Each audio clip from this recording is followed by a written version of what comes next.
And we're talking about something very important before we left off. We're talking about family pressure, societal pressure, and peer pressure. So what would be the greatest influence? Do you think that actually it is the peer pressure that gets to the people or gets to the person much more than the societal pressure? You think well, I'm going to answer that question before I even get to it. Okay. I think that's peer pressure does, because we spend more time with our friends. Very good. And if we say the societal pressure, that will be a lot of little things that we hear around, not necessarily like, you know, getting into direct contact. So we get into direct contact with our friends. Yeah. You know, at some point in our lives, probably in university, we're talking about, you know, dating this kind of person, getting into this kind of family. This is the kind of life I would want to live, or the kind of family I'd want to be in. So I think that's where the influence gets to the person much more than, or what you think, than any other pressure. Well, I feel that's the getting into contact with the close people, your circle. So it depends on you and depends on the associations around you. So if the predominant voice is your family, then your family pressure will be the loudest. But if it's your peers or your friends, then the peer pressure. Okay. Because you see, normally by the time you're a teenager getting into young adulthood, your predominant psychosocial need are the affection from your friends, and their validation is more important to you. That's the word I was looking for, validation. It's so if you're accepted in a particular thing. It's so important to you, so you would make choices for your friends to actually even validate you. Right. So people have actually made wrong choices just because of validation. But you know, family also makes long-term decisions, because most of the time they are putting a daughter and a son into a community. And it's no longer two people coming together, but two families coming. Do I want this family in my family and make it part of my history? So if you were a child where family influence has been intentional and very, very strict from the beginning, then your friends don't have the upper hand. It is your family. Because who is this family? Where is he coming from? What are their values? What are they known for? Because life is all about families. When we talk of Benz, it's a family. Toyota is a family. In Ghana, there are names which are families. We just know that this family is in presidency. This family is in this. And there are some families, when you hear them, you just know that this family, you know. You don't go there. You saw my hand. Exactly. So who is the loudest voice will determine whose influence really plays. I'm sure you can add on to that. Yeah, I think those ones are very personal to each individual. I mean, as you rightly put it, it depends on how you were brought up. For example, if you are in a stage where most of your decisions are influenced by your friends, then they are going to be the ones to, you know, influence you in most of your life choices that you make. For example, when with regards to choosing the right partner. Yeah. So I remember last time I made a post on social media and it's trended. I mean, I put it up like, if you are considering marrying your partner and your family is not in support, your parents are not in support of it, it's better that you stop it and you move on. And, you know, I had a lot of backlash with all of these things. You know, so, as Pastor rightly put it, most of our culture, marriage is between families in Ghana. Marriage is between families. It's not like you have a choice in choosing, but up to now, I know there are some families that don't accept certain tribes. I've seen it. I've seen it before, yes. So these are some of the things that you have to really look out for. The peer pressure is there, but one thing I always tell people is that ask yourself, you are the one going into the marriage, not your friends. Family, you okay? Yes, are you okay with it? Am I okay with this decision? When it gets to that testing time, you are not going to do it with your friends. Sometimes you call them and they will not even pick your calls. So ask yourself that kind of critical, how do I put it? Just do a self-introspection and then ask yourself all the critical questions that you need to ask, and use your head to answer. Don't use your heart, don't use your feelings, use your head. Logic, yes, use that to answer. You get it, yes, then you'll be fine. Yeah. Right. Okay, let's take a few messages. This one here says, I'm Stephanie from WA. I want to know, is it better to marry someone your family loves but you are unsure about, or someone you love but your family disapproves of? Try take it again. I got it. I gave a big because you see, there's so many sides to it. Your family approves of somebody, but they are not going to be in the marriage. And this is a very important point because they may love something about him, the way he carries himself, and people's behavior to the outsiders may not always be the same behavior to you living in the marriage. Right. There are people who have great appearance outside, but it's different living with them. And so I feel it's better both your family approve of the person and you do. But if your family approves of the person and you don't, unless you feel that you have been trained to be able to accept, or they are pointing out to you good things about him or her that you may not have seen, maybe values, character, that will be sustainable, which is important because there are some people who are a little childish, so they may not see well unless somebody brings their attention to it. But here's also the other case where now you like the person and your family doesn't approve of the person. That is even more complex because when your family doesn't approve, the marriage doesn't start, the marriage doesn't go on, because they won't receive the things. Some have bypassed their families and still gotten married. And years later, their families may have accepted reluctantly. Others, 2 years later, their family never accepts. Still. But we don't encourage that because you see the blessing of your family makes your marriage a little more sustainable and gives you the, what do you call it, the grace or the leverage that you need. Because marriage, you will need support at a point in time. Your mother may come in, your mother-in-law to take care of your children, your sisters or your cousins. Yeah, that's a very good point. Yeah. So when children come in. It's a whole mix. We have my wife's mother is staying with us now, and he's been super helpful. Assuming she didn't approve of this marriage. Exactly. So I was going to ask that. You know, sometimes you and your partner, you're okay. You love each other. But crisscrossing, your family don't approve of your partner. Same way, the other way around. How do you deal with that? Because your partner is going to say, well, I am the one that's marrying you. Not my mother, not my father, not my family. But I know that is actually the whole family. That's actually, is a marriage between two families and not just the two of you, although in the front is both of you. But how do you handle that? Because you're going to a family where you're not wanted. And that effect can be very devastating when you are in a family where you know you are not wanted. There's going to be a lot of irritation, agitation, depression, isolation. You are not part of their family meetings, you're not part of the family programs, you are not going to be received well. Basically, you have to have the conversation. It's actually a red flag. You should have that right conversation and make sure that, well, I'm willing to go into a family where they don't like me and I'll survive. Or I think that this is going to give me problems in the near future. See how you can let your family put me in. I think that has got to do with the logic aspect of choosing a partner. You sit down, you look at all the troubles that you can tolerate. Because if your partner's parents don't accept you, it is in the dating stage.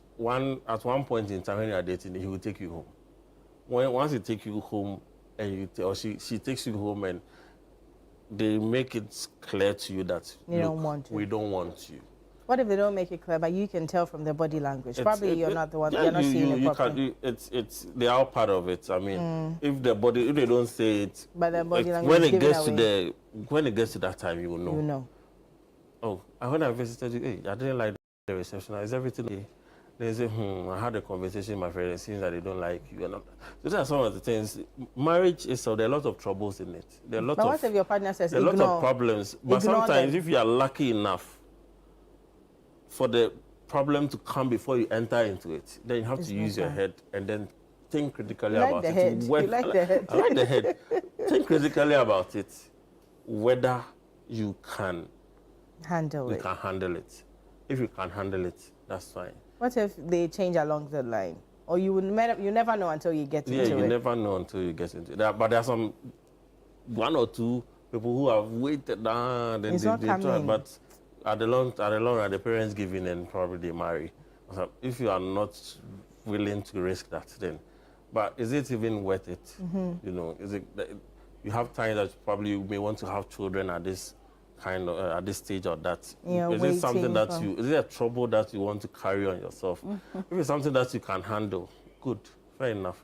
But if you can't, But if the you earlier can't, the better. The earlier the better. Beautiful. Okay, so we have more messages. Let's just deal with. Hi, Na. What do you do when your family refuses to accept your partner, even though you're sure you've made the right choice? So if it's in what we just spoke about, right? Answers sometimes you need to get a third party in to help. So where the third party is, it could be a counselor, somebody your parents respect, an uncle, somebody who would listen to your father to speak on your behalf if you are very sure, so that they could help you to be able to make that decision. Yeah. All right. So we have some more messages. Let's do Akosia. I think family pressure is real, but no one lives inside the marriage except the two of you.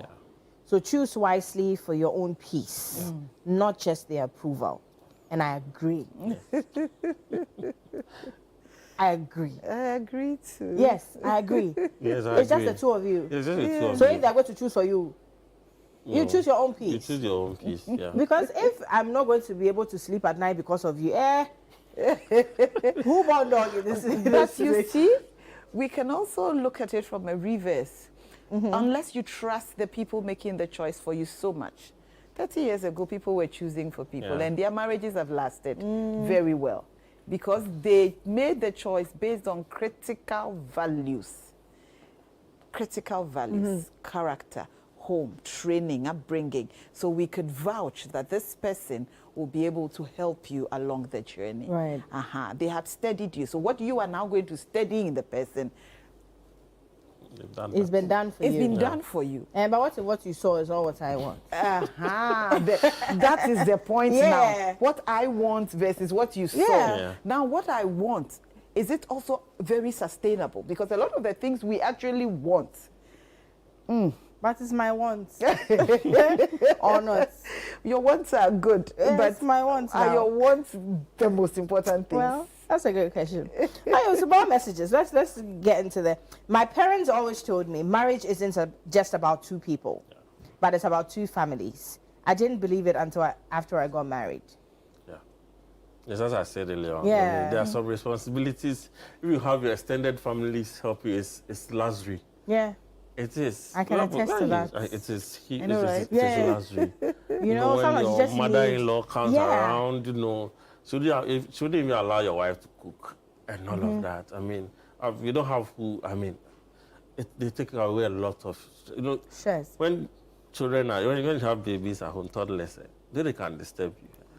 No, I'll not put it this way, but they can worry. No. But you see, on the torture. Oh no, I won't accept that for children. Are they not little domestic terrorists? No, they are not. I have one Abeku in my house. Abeku, the name itself.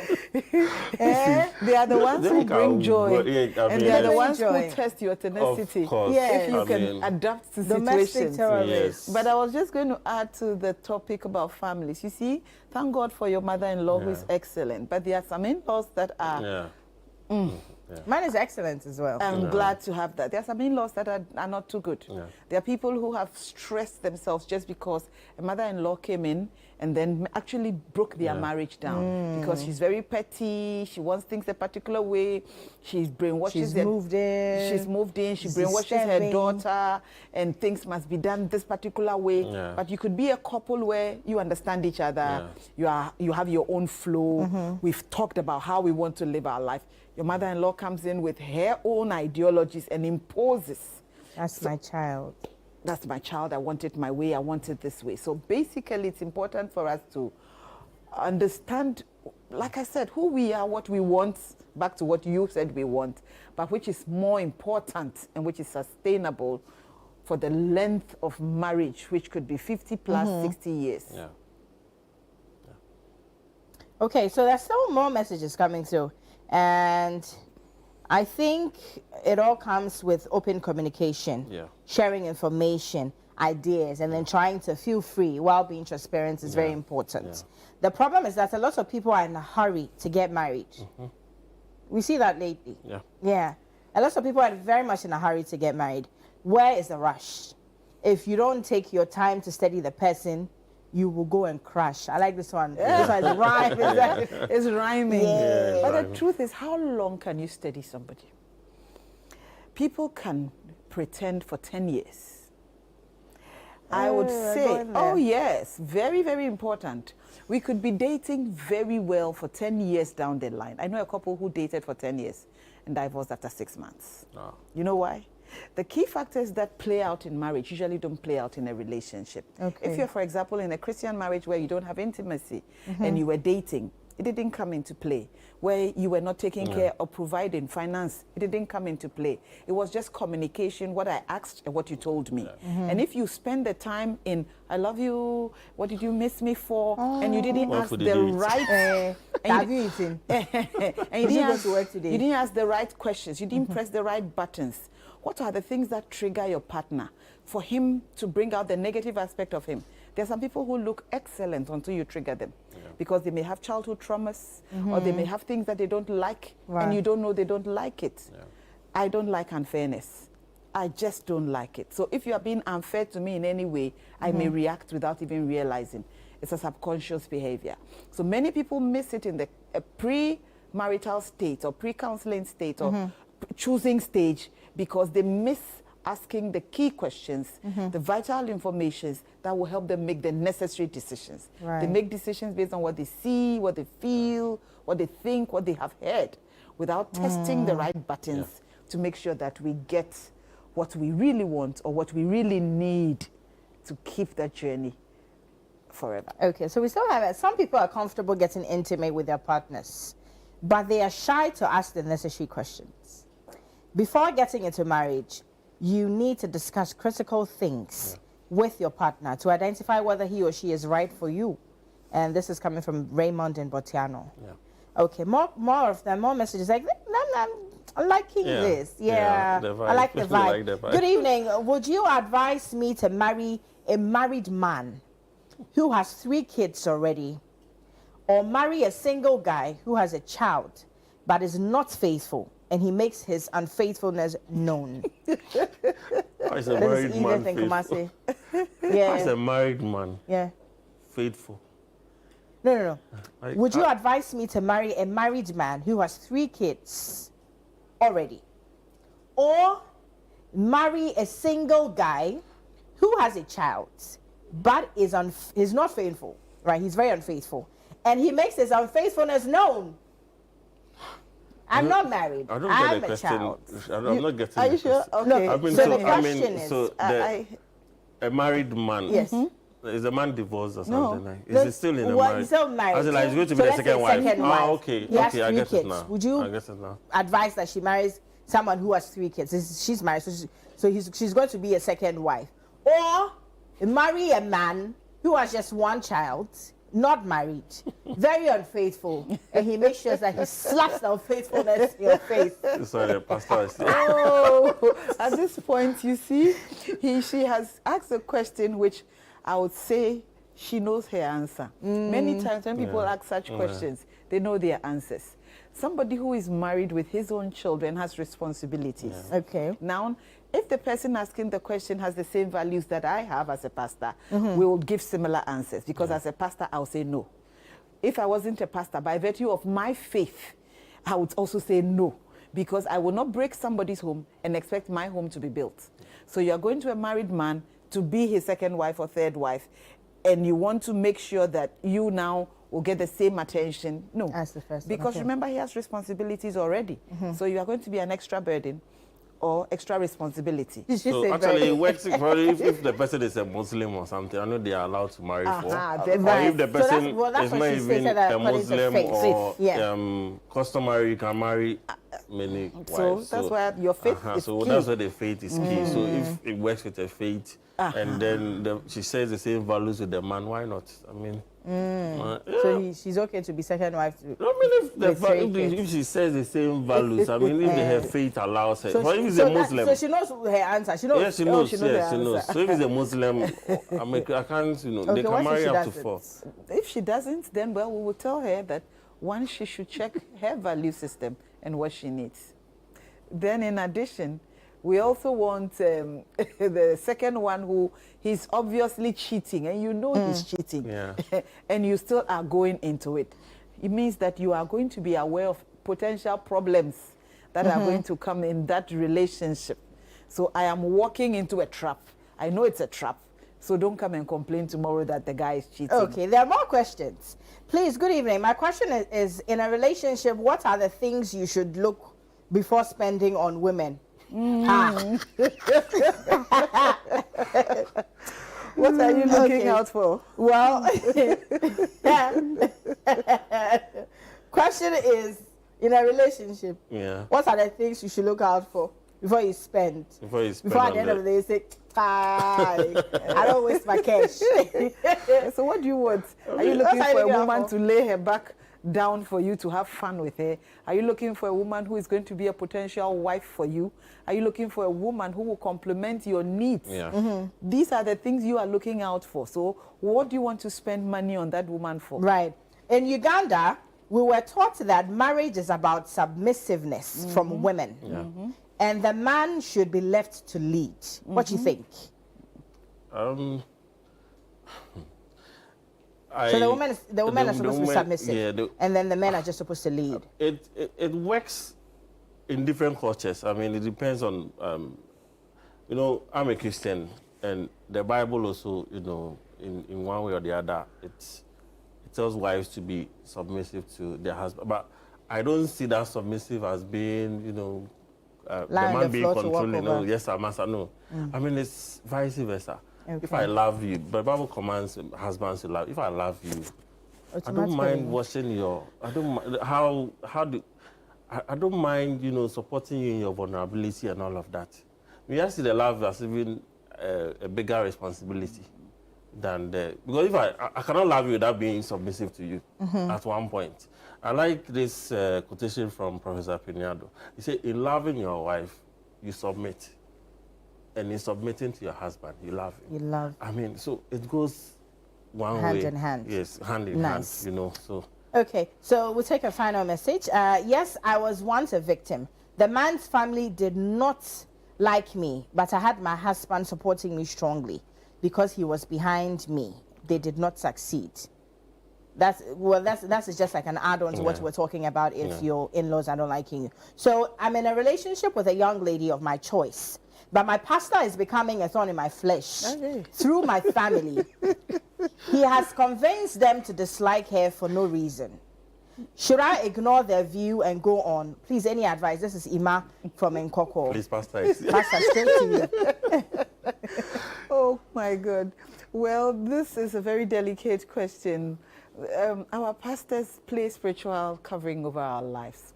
And our pastors are supposed to help in guiding us. They are not to make decisions for us. Now, the pastor may have come in because of one reason or the other, which he hasn't stated. When people bring out their information, they won't give you the true picture. So why is he objecting? What has he seen? There's also, let me put this out there, there's also the point of spiritual manipulation. There are a lot of people sometimes who are pastors or church leaders who manipulate people spiritually and say, well, I had a dream, I saw this, and because of this, you can't marry. But there's also pastors who maybe they may have a prompting or a leading that there's something that is not clear about this particular relationship, so hold on. So one, it depends on what was seen, the influence of that pastor on your life, how your parents have allowed that pastor's voice to be louder than yours. So all these factors must be properly and carefully analyzed. So it's not something that we can take a decision just on air and say the pastor is right, the family is wrong, the guy is right. No. Right. we are just about wrapping up. I just want to take this message. Hello, now these days pastors choose partners for their church members to marry, but most of their marriages are not sustainable, as some are shy to reject the pastor's choice. So because this pastor say yes, Holy Ghost says, Holy Ghost says amen. But you know very well that that's not what I want. The marriage, you're the one going into it. Yeah, so if the pastor says, the pastor, hold it there. Please, the Holy Spirit has to be as well. Well, now let me defend our pastors. There are people who, yes, they may have made some of these suggestions, or they call them link-ups, which may have created problems. But all in all, I think the majority of them mean well. Yeah. They mean well. Yeah. Thank you. I'm glad that you are here to speak on behalf of the pastors for this particular one. Thank you very much. Well, this is how far we can go. It has been the Friends and Family Show. And tonight we've had a very, very interesting conversation. I bet that you've learned one or two that you can actually hold on to, just in case that you're looking out for that right partner. My name is Noyo Kwote. We'll come again tomorrow, same time at 6 p.m. It has been the Friends and Family Show, coming to you live from our studios here at Channel 1 TV at number 5 Ola Hansen Lane. We'll be back tomorrow. Enjoy the rest of your evening. My love to you always. Good night.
Hello and welcome to Newsfeed on Channel 1 TV. I am Inu Safo. Coming up, Chief Justice Gertrude Tokonu hit with 2 more removal petitions, bringing to 5 the total number of petitions.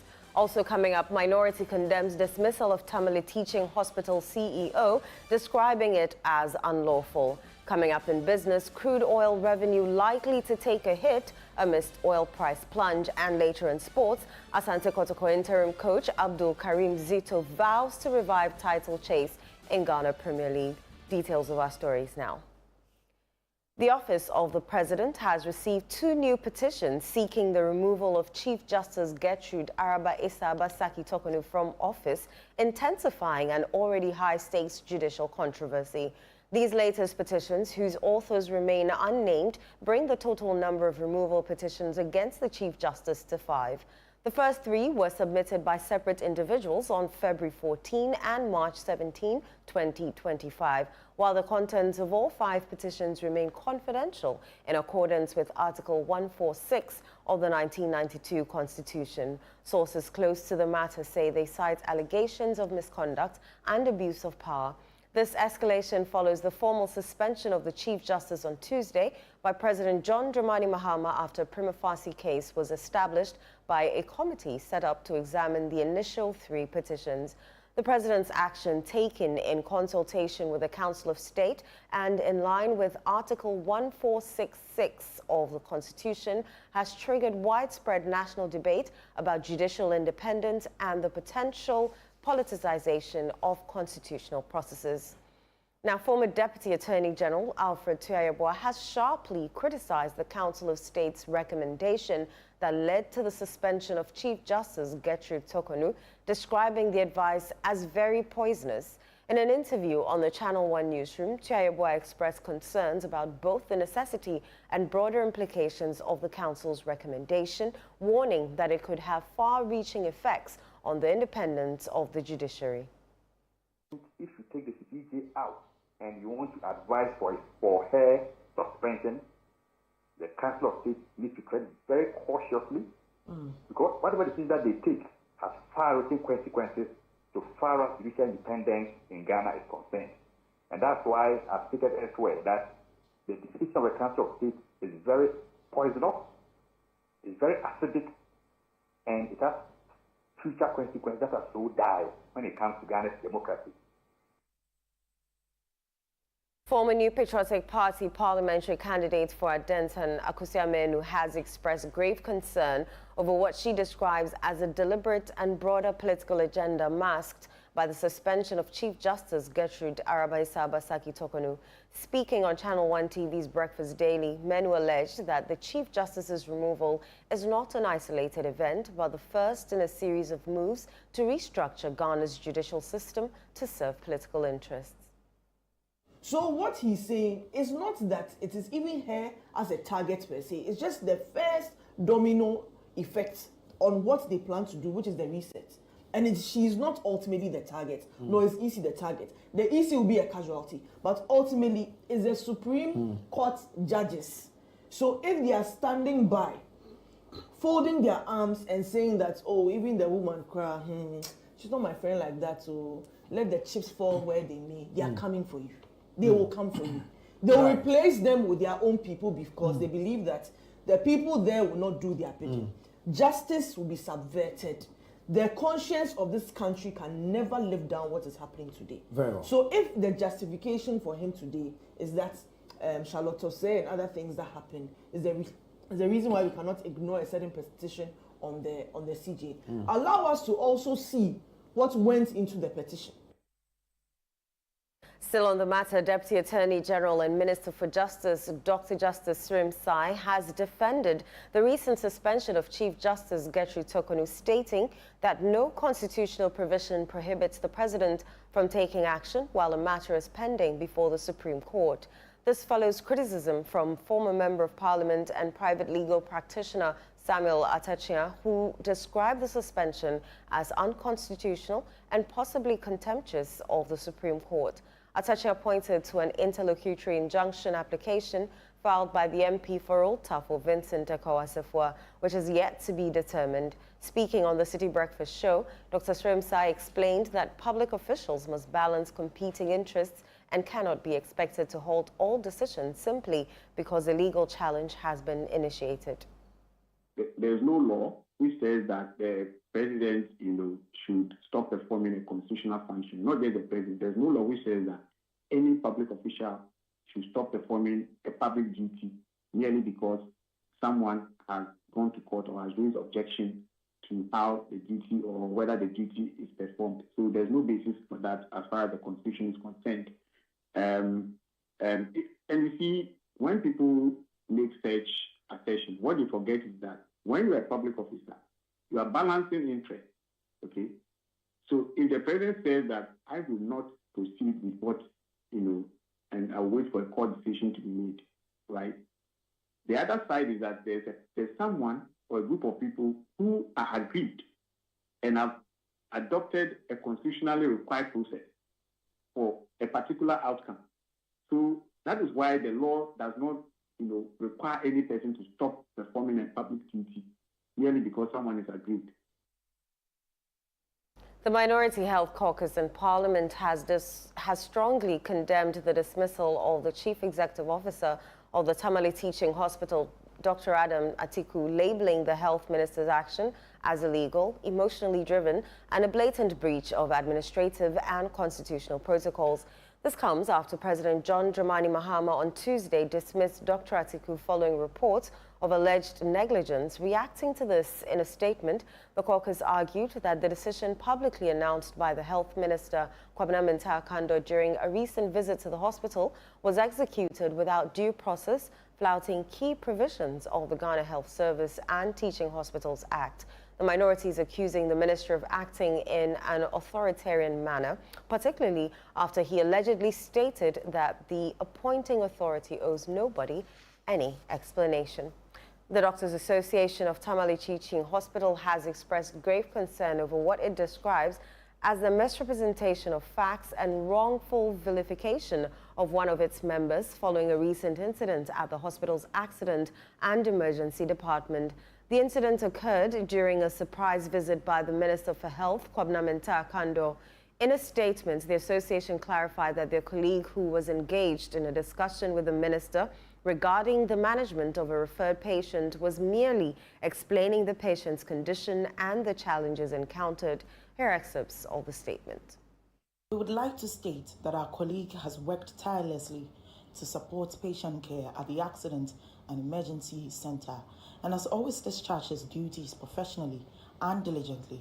The media in its reportage has painted a rather unfair picture to the general public and has tarnished the image and reputation of our very hard-working colleague. We find this to be very unfortunate and an affront to all our members. We call on the media to be circumspect in its reportage of these sensitive issues which concern confidential information of a patient's illness and death and the medical personnel who worked diligently to save him. We believe the interrogation of our member in public was inappropriate. We call on the general public to stop circulating unverified information on social media, as well as stop the wrongful vilification of doctors of Tamale Teaching Hospital. While we await the outcome of the committee of inquiry formed to investigate the matter, the DAF would want to reiterate its unwavering support for our colleague who has demonstrated exemplary leadership in his unit and whose only crime was to point out problems in the facility needing urgent attention to improve care. We stand in strong solidarity with our colleague and will resist any action to hamper his ability to discharge his duty. We wish to state unequivocally that if the current train here basic requirements for healthcare are unavailable, only for health personnel to be vilified for poor outcomes, we will advise ourselves and take actions that may not guarantee industrial harmony. An emergency meeting of all doctors of the Tamale Teaching Hospital is being organized to consider our option. You're still watching Newsfeed on Channel 1 TV. I am Inu Safa. Still to come, Health Minister Kwabena Kando directs hospitals across the country to establish complaint units. We'll tell you more shortly. Do stay with us.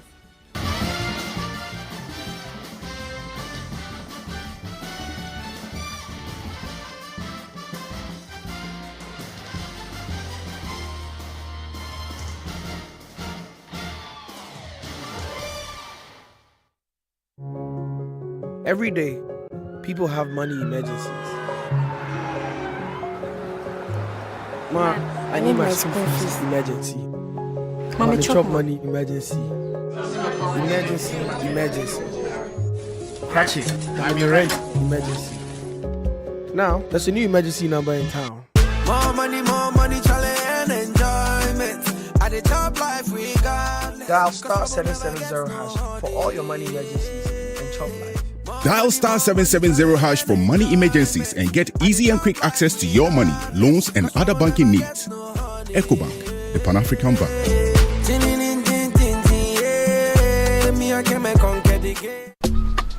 Life is a celebration of moments. Big and small. The sun is scorching, I'm feeling the heat. With Piva Drink, every moment becomes a refreshing celebration. From the beach to your home, in every corner of your world, Piva Drink adds a burst of refreshment. And orange, give me Piva cocktail and tangerine.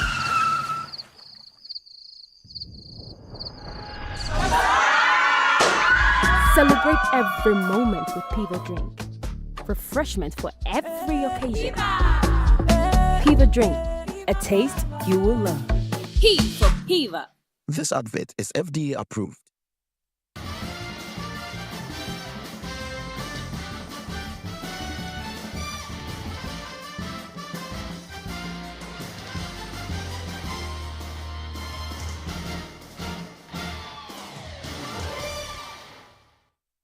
You're welcome back to Newsfeed on Channel 1 TV. Let's bring you more stories.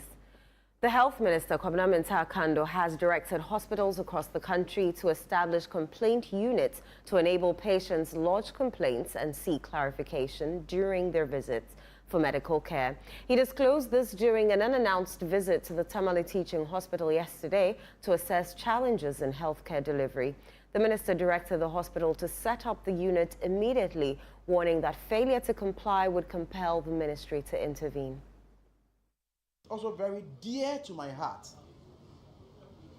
is the fact that every facility in the country must establish a complaint unit where clients, patients must have access to be able to put across their grievances, and they must have people who will be patient enough to respond to them, to address their grievances. So I have tasked the CEO that with the immediate effect from tomorrow, that unit must be set up. And if they refuse to set up that unit, we will set it up for them. So that patients who need explanations or who don't feel so comfortable or who feel abused or who, whatever. And they should also take into consideration the language barrier within the catchment area. The New Patriotic Party has taken disciplinary action against its Deputy Director of Communications, Ernest Kofi-Osubempa, over social media comments deemed to violate party rules. In a statement signed by General Secretary Justin Korea-Frimpong, the party said Mr. Osubempa flouted a directive barring public commentary on internal party matters. The directive, according to the party, was issued to prevent media discussions that could fuel disunity or create disaffection within the NPP. Ernest Kofi-Osubempa is accused of repeatedly breaching this rule through his social media posts. Now, the government is set to review the age limit for riders as part of proposed amendments to the Road Traffic Regulation 2012 LI 2180, which will permit the use of motorcycles and tricycles for fare-paying passenger services. The age limit for Okada riders was set at 25 years, but will be reduced to 21. Transport Minister Joseph Bukari-Nikpe, speaking on the sidelines of the Transport and Logistics Sector CEO's breakfast meeting organized by the Chartered Institute of Logistics and Transport, said concerns about the age requirement have been addressed in a memo submitted to Cabinet for approval. The age limit that we were looking at 25, but others felt that it was too high. That our laws indicates that before you can do any commercial business, you should be age 25. And we cannot take off Okada riders alone out of that law. And so it has taken us back for me to prepare and send another amendment. And so I have presented it to Cabinet for us to look at how we will look at the age in general for commercial purposes and bring it down from 25 to 21. Because within the stakeholder consultations we have had, everybody is recommending that we should look at the age limit of 25 and bring it down to 21. So I've just submitted a memo to Cabinet, and very soon, if it is approved, we will take it on board so that the law will be amended in that totality to also reduce the age of doing commercial business when it comes to driving and motorcycle riding. The chairman of the National Development Planning Commission, Dr. Nimoy Thompson, has urged African governments to focus more on diversification of markets and products to deal with the new tariff regime imposed by the U.S. government on the world. Dr. Nimoy Thompson, who's part of the Ghana delegation to the IMF spring meeting, spoke to Channel One News' Umaru Sandamadu in Washington, D.C. U.S. President Donald Trump's sudden imposition of huge tariffs has shocked world markets. While superpowers like China are reacting in equal measure, smaller economies are left scrambling. Dr. Nimoy Thompson, however, believes smaller economies like Ghana have an easy way out by diversifying. The reaction would be to accelerate efforts at diversification. Diversification of markets, diversification of products, diversification of the economy itself, and look for alternative markets. From the presentation we had yesterday, Africa as a whole, given the new tariff regime now, Africa as a whole actually would have a lower tariff on average, I think about 6.4% than the U.S. would have on African exports, which is 10% minimum. So right away we are starting at a disadvantage. Goods coming into the U.S. Into Africa would attract an average of 6.4%, and goods going to the U.S. Would attract 10%. That obviously is not fair trade, but it is what it is, and it's up to us to take advantage of this very challenging time to come up with different approaches to doing things, particularly expanding trade. Dr. Nimoy Thompson also expressed optimism that Ghana will benefit in the area of energy and job creation following some discussions at the ongoing IMF meetings. The Commission is looking to broaden the definition of economic growth from just a one-dimensional GDP-based measurement to a three-dimensional or 3D approach of growth in GDP, growth in jobs, growth in wages. These three things must go hand in hand. If they don't, and we keep talking about GDP, it's meaningless to the ordinary Ghanaian unless you can tell me that GDP is growing and jobs are growing and wages are also growing. Then it makes sense. So it's like putting a human face on development as opposed to just throwing around numbers. The NDPC chairman also dismissed views that the IMF meetings are avenues for negotiating more loans and saddling the country with debts. Reporting for Channel 1 Television, Washington, D.C. Umaru Sanda Amado. This is Newsfeed on Channel 1 TV. Up next is Business with Nashika Caesar.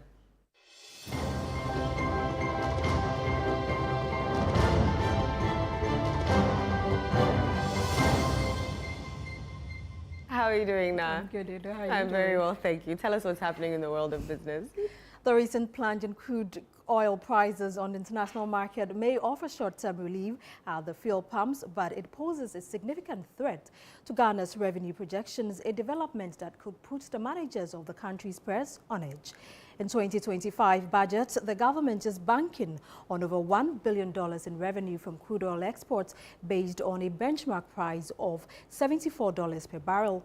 However, in the last 2 weeks, global oil prices have been fluctuating between $61 and $65 per barrel, well below the forecast. Analysts warn of a potential shortfall in projected earnings. Emmanuel Opon has more in the following Business Desk report. The drop in prices is largely driven by weakening global demand, with many analysts predicting a further decline. This, they caution, could derail the country's revenue target, further tightening the fiscal space. Fitch Solutions, in its recent report, indicated that sub-Saharan Africa oil exporting market will come under significant pressure should global oil prices fail to recover. Brent crude prices have dropped by around 14% since April 2, with rising fears of a global economic slowdown being exacerbated by the decision by OPEC to accelerate the return of its cut barrels to the market. The situation is particularly concerning given the potential dip in revenue from non-traditional exports due to the new import tariff hikes by the U.S., an added blow to the country's already stretched finances. On the flip side, some market analysts argue that lower crude prices could lead to reduced fuel costs locally. This may help ease inflationary pressures and offer some stability to the local currency, providing a glimmer of relief amid the broader economic uncertainty. Already, the Deputy Finance Minister, Thomas Ampemnyako, has announced that the government will soon engage transport operators to reduce fares in response to declining fuel prices. Now, the Ghana Hotels Association is calling for greater regulatory oversight of Airbnb operations in the country. According to the association, the activities of Airbnb create an uneven playing field that could undermine the competitiveness of the formal hospitality sector. Speaking at a recent media engagement, the president of the Ghana Hotels Association, Dr. Edward Akanyamike Jr., emphasized the need for a level regulatory environment to ensure fairness. We are a heavily regulated industry. Apart from the Ghana Tourism Authority, We also are regulated by the MMDAs, as I mentioned. So we pay business operating permits, and then we pay other things as well. And then we have the EPA, we have the Food and Drugs Authority, and then we have the Data Protection Commission, we have the Ghana National Fire Service. All of these we pay license fees. So if you have an Airbnb that is not regulated by any of these, that means that they've cut off all those aspects. What about taxes? Do they pay value-added tax? Do they pay the NHIL? Do they pay the GET Fund? Do they pay the COVID-19?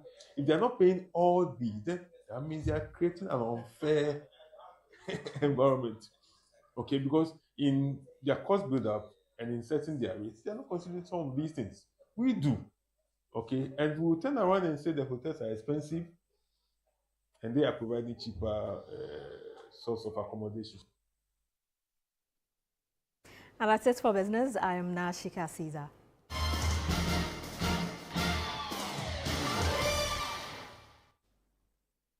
Up next is sports with Gabby Affair.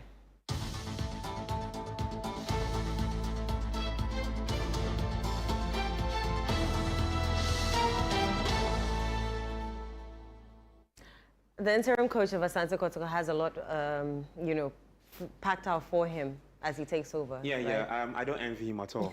Taking up that new role because he's coming into the season with just 6 games left, and of course, Kotoko would still hold on to him qualifying.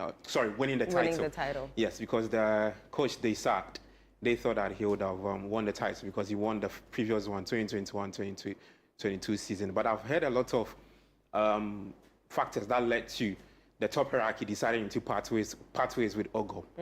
And so I'm looking out for if Zito will be able to do that because I think he has to deal with the off-field issues and then the on-the-field issues as well. Yeah. Give us the details.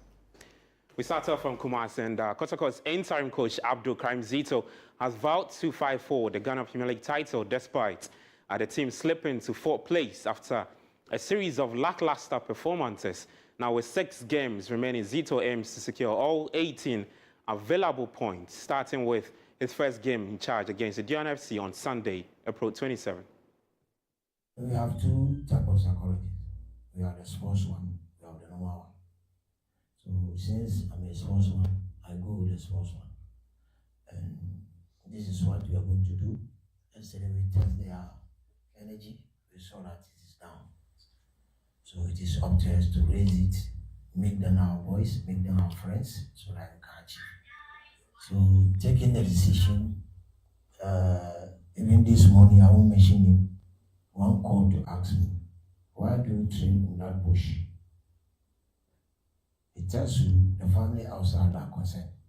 And I say, oh, they are going to do it today. There are so many things that is going on that is supporting me because it's a challenge all of us have taken. It's a decision we take. Every decision you take in life is your destiny.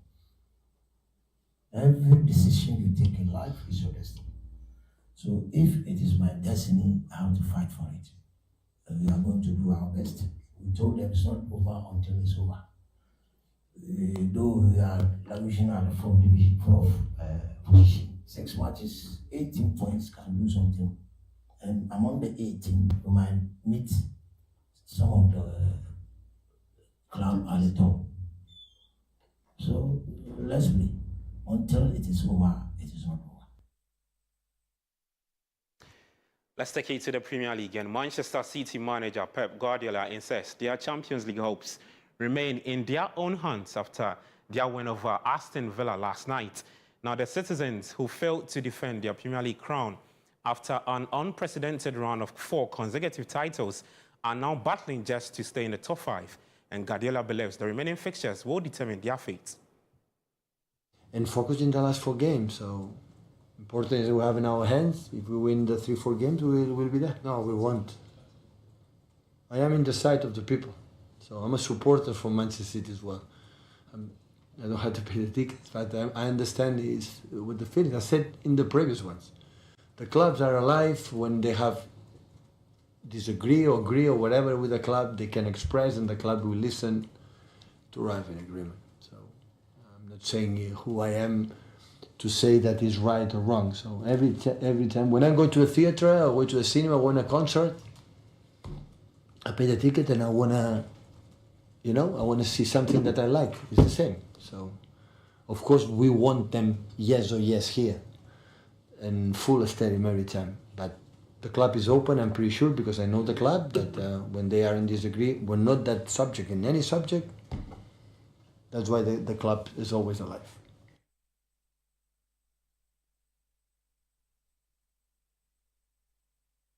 All right, so that's the very latest in the world of sports. I am Gabi Ofe. Yeah, Gabi. Tell us about the CAF African Schools Football Championship. such a mouthful. Yeah. But Ghana is playing. It's a lot. Ghana is currently playing. We are up by 2-0. So this is a new initiative by the president, Dr. Patrice Motsepe, as part of trying to groom the next set of African football stars. And he thinks it's right to start from the schools. So let's get their kids inclined with the football. We shouldn't, they are in class as well. They get to partake on the football activities. So this is under what? So this is under 15. Under 15. Under 15, yeah. So I think we are dealing with 13 to 15. Would this be another host and win? Tanzania. Yeah, Tanzania did so with the last edition. I think I have confidence in the boys, the under 15, the boys, and I'm not too sure of the ladies, but let's see how they fare. I think they'll do well. I think they'll do well. All right. Yeah. Thank you very much, Gabi. You're welcome. Well, that's it for Newsfeed on Channel 1 TV. I am Inu Safo. Many thanks for watching.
You're welcome back. Thank you so much for choosing us. This is Breakfast Daily here on Channel 1 Television.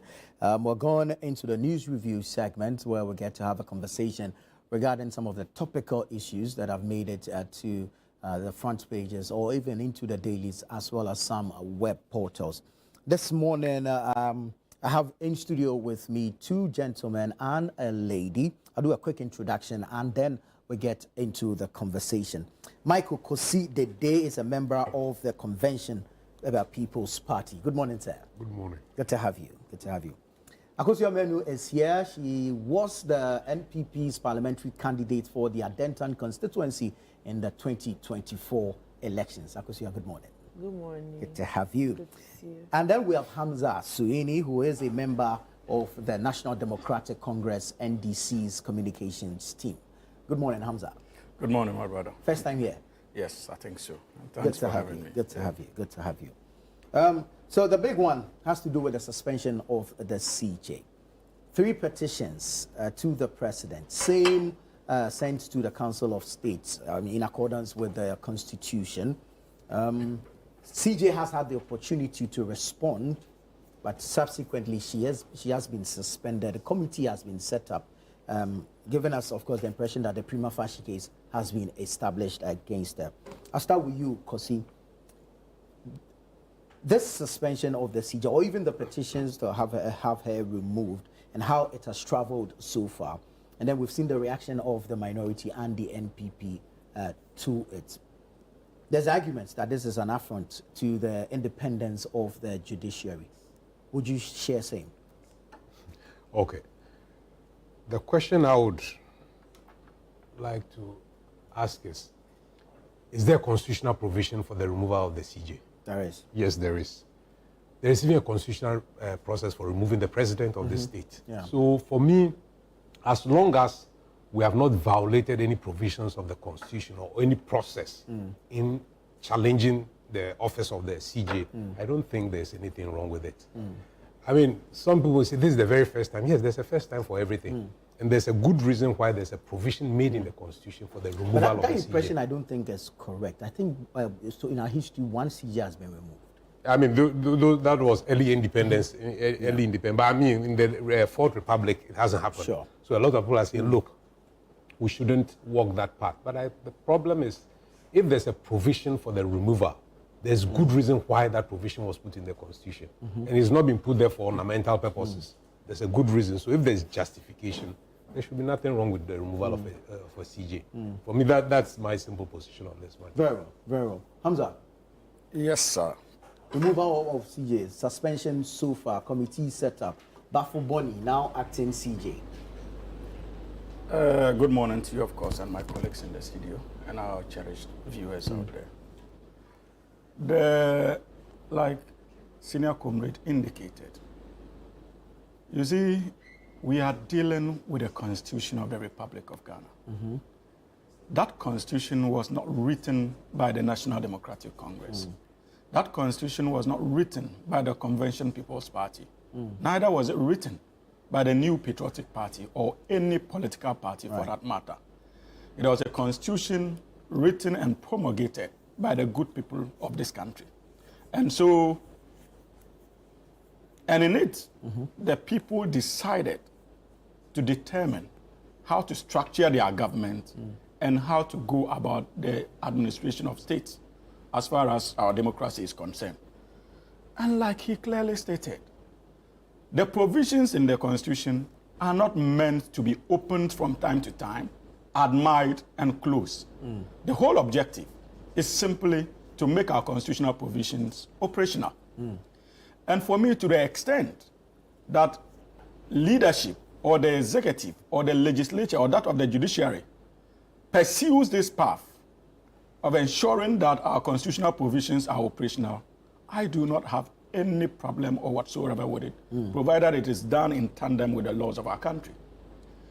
And what is happening today basically has to do with such provision under Article 146. I have listened to all kinds of debates, especially the one coming from our opponents. Here I make direct reference to the New Patriotic Party, and I've noticed that they have raised so many concerns about the president's decision to abide by the dictates of Article 146. And permit me to respond to a number of them briefly. You see, and this is not the first time. I've heard a bit about politicization of the judiciary. This is not the first time that His Excellency President Mahama has been charged to exercise his power in line with our constitutional strictures, especially when it comes to independent state institutions. You remember that when he was elected as president in 2012 and subsequently sworn in on the 7th of January 2013, he appointed Mrs. Laureate Lamte as commissioner of the Commission on Human Rights and Administrative Justice.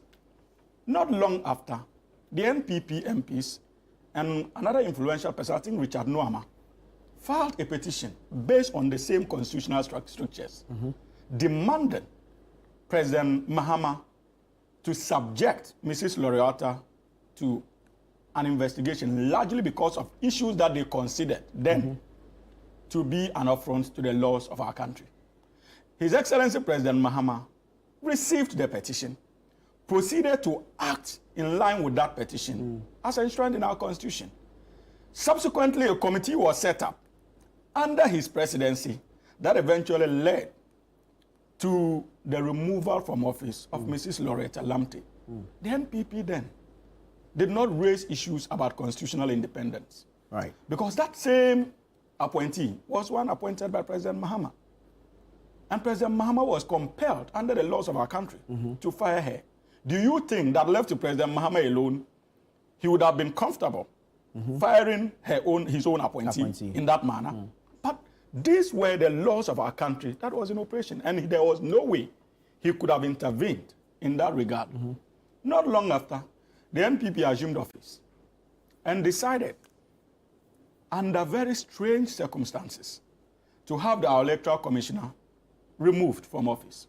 We cautioned that, look, where you are going is uncharted waters, largely because of the pivotal role of the Electoral Commission. When I listen to people talk about the three arms of government, the judiciary, the executive, and that of the legislature, and so we should be careful. This defines our democracy.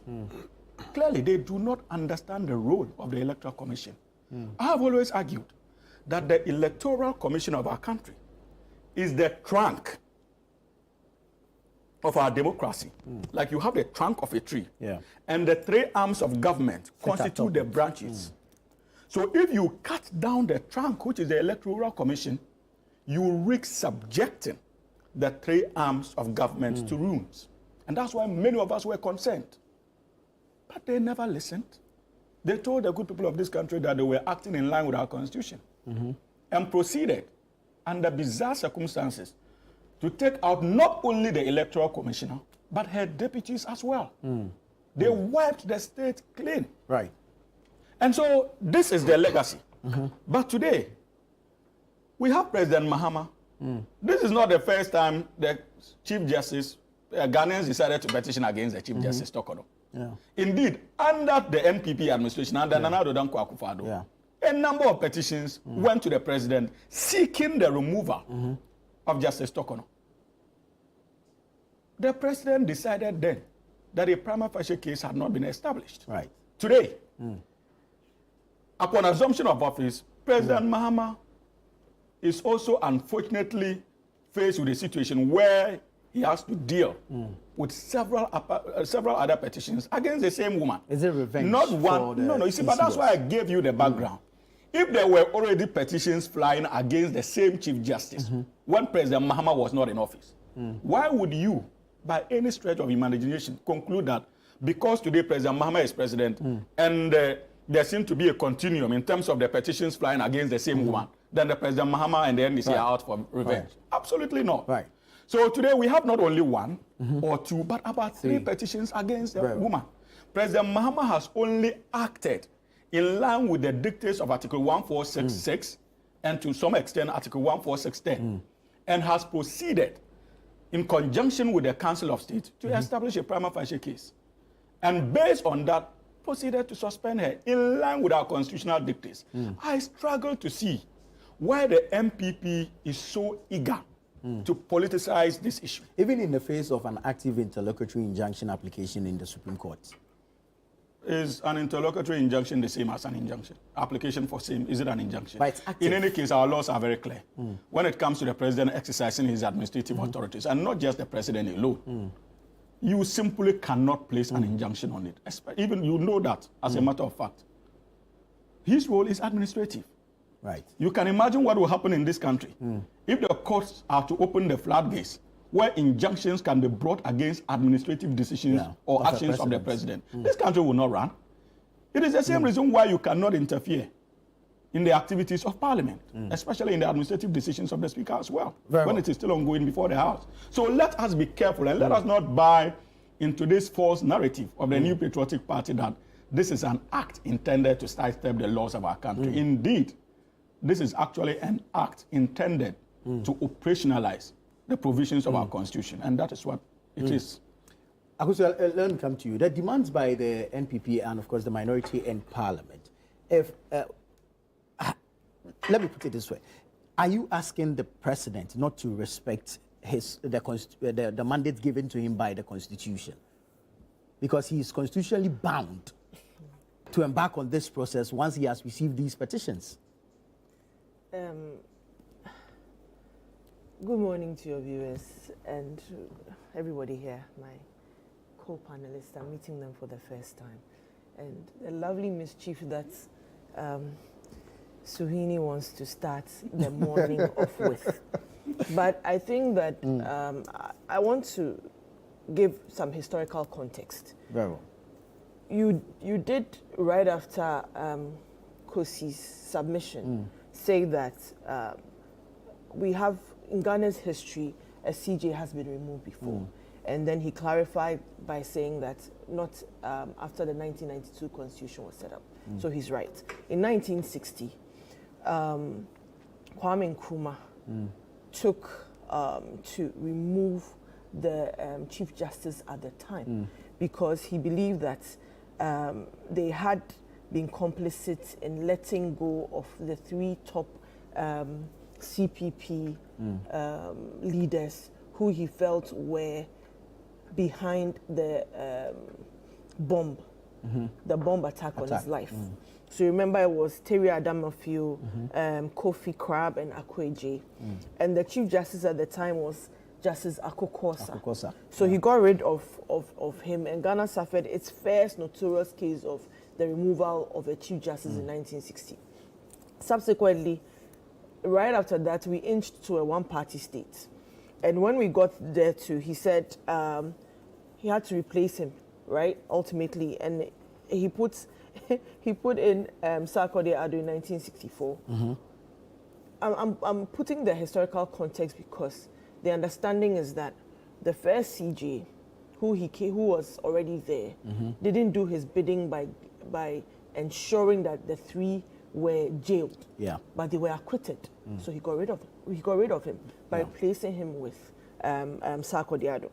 Now General Champon comes, and then Justice Sarkodie, Justice Azukrab is also replaced. Who is he replaced by is a Chief Justice Fred Apalu. That's the history of it. I just want to put that in place because we have to come to what we are discussing today. Now, President Liman comes, and what does he do? There's a spirited attempt to also get rid of the CJ, but he wasn't successful because ultimately a coup happened. Now, President Rawlings, his founder and mentor and all the things that he championed, that yes, they love, yes. PNDC comes and they try as much as possible to somewhat reset what the AFRC had done. AFRC, don't forget, were notorious in executing people they felt had been complicit in corruption and control and state capture, amongst other things. So what did Rawlings do? Rawlings also felt that, you know what, ultimately I also have to appoint a Chief Justice. So subsequently, in 1982, there was a famous case, Tufor versus Attorney General. And who was the lawyer at the time? Do you remember? No. The lawyer at the time was former President Nana Addo Dankwa Akufo-Addo. Now, 1992 Constitution. Since 1992, we've had Kufuor himself appoint judges after a Chief Justice after President Rawlings has. We've had Nana Akufo-Addo also appoint a Chief Justice. In fact, Kufuor appointed 3. Nana Akufo-Addo also appointed 3. One, for who? The Supreme Court judges I'm referring to.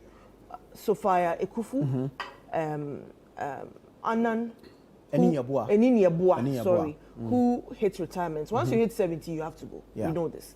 Then Tokono enters the charts. Now, with this history given, you notice that the Mills Mahama administration, which started off with Mills, and then the ultimate beneficiary being John Mahama, who benefited from the demise of President Atta Mills, did not have the opportunity to appoint their own Chief Justice. Now, in their history is embedded in them that for you to ultimately control the country, you have to do what? Appoint a CJ? Yes.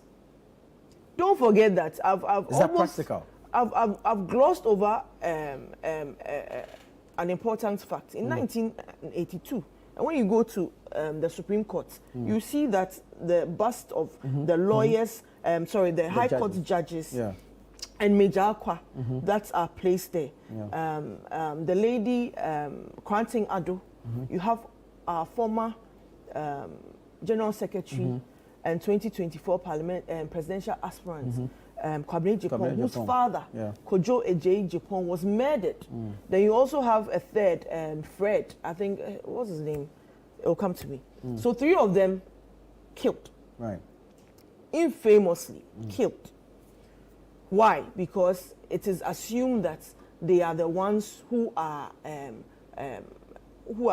being corrupt or doing underhand things and subverting justice.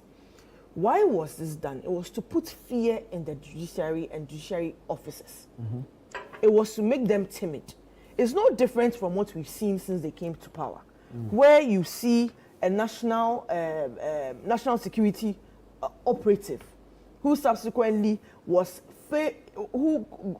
came to the national, who caught national attention by having an issue with the former Attorney General. So to create the impression and to let fear come into people's minds that, you know what, we mean business. So this reset is actually a revolution. It's a bloodless one at that, but it's still happening. Now, let's come to what he said, that the fact that it's a constitution, you have to look at it, you don't have to open and admire it. It doesn't also mean that once it's there, you have to activate it at all costs. What I've heard them push the most is something along the lines of she took a trip with her family. And it is simply not true. You know something? If I didn't even know her personally, and I've met her all of maybe 2 occasions in a social setting. One was official and 2 was a social event where she was there. She went to Wesley Girls High School. She's a very respected female lawyer, subsequently having risen through the ranks. There was no question about her principles. That was actually what makes her unique. And of course, her law and principles is rooted in religion. She's a strong Christian. And everything she does, she hopes to walk a fine path, and she's done that. This is somebody who even returned per diem.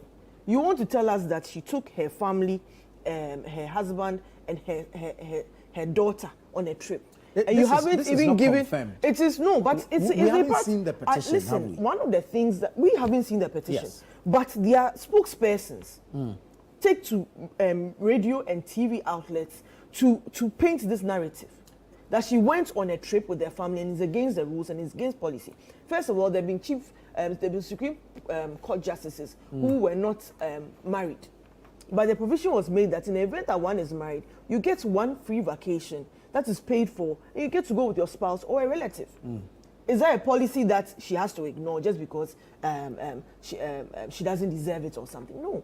But they made it seem as if that one trip is to characterize her as a greedy, insensitive person, but refusing to let us see what was really in the petition. She's responded to it along with evidence and everything, yet these same people are hopping from radio station to radio station talking. Let me tell you something. People say that ultimately it's the EC they are gunning for. And you heard what he said. He said that the trunk, if we are to put the 3 arms of government in the trunk, he believes that the EC's office is ultimately the foundation. And if you knock it off, that in the way that Charlotte Assay suffered in 2018, then indeed, and that was wrong, then indeed we don't have any moral right to question why the CJ is also going through the process. First of all, we've said it again and again and again. Charlotte Osei's issue, unfortunate as it is, because look, I'll tell you on any given day, women in politics suffer. They suffer a lot. Give women in corporate governance who've risen to the top.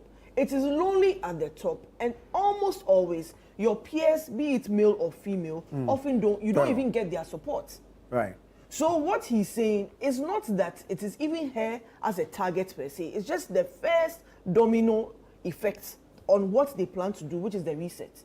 And she's not ultimately the target, nor is EC the target. The EC will be a casualty, but ultimately it's the Supreme Court judges.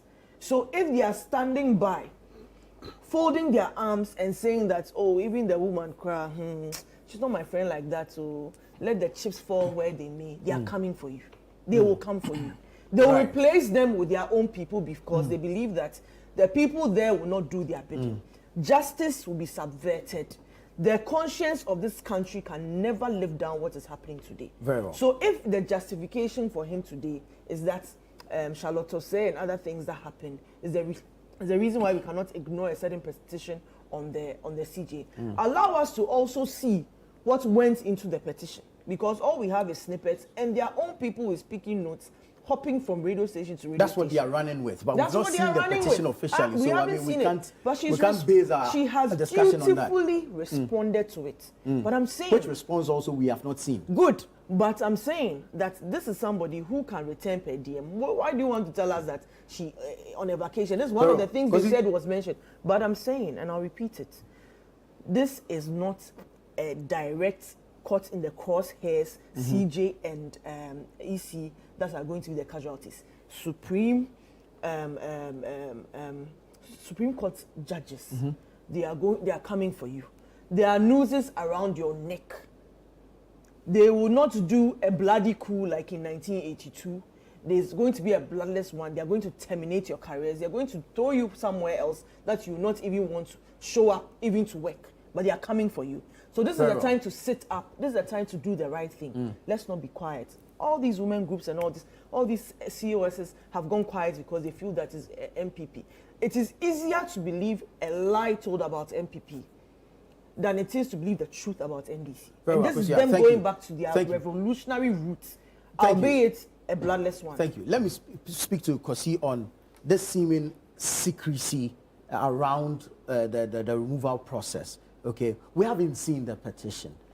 The committee that's been set up, it's sitting, most likely will be in camera. So, I mean, it leaves room for some of these speculations, doesn't it? Yes, it does leave room for speculation, but I think that the process has been put in that way in order that if, at the end of the day, the Chief Justice is exonerated, then her reputation or his reputation may not have been marred. So I think that there is wisdom in the process itself. Because during the debate and the setting of the writing of the Constitution, people looked at all these issues and said, why should it be in camera? And I'm sure that they looked at it and said, look, assuming they're going through all these processes, it then ends up that the person is not guilty. Yeah. Then you don't end up marring the person's image in public. But then you don't take the opportunity away from the public to be able to also make their own judgment on what is or what was or what wasn't. Yes, there's a, you know, in all of these processes, all our court, there are points where they say national security, let's go into camera. It isn't everything that should be put out there in public. And that is why I'm sure the writers of the framers of the Constitution put all these processes in place.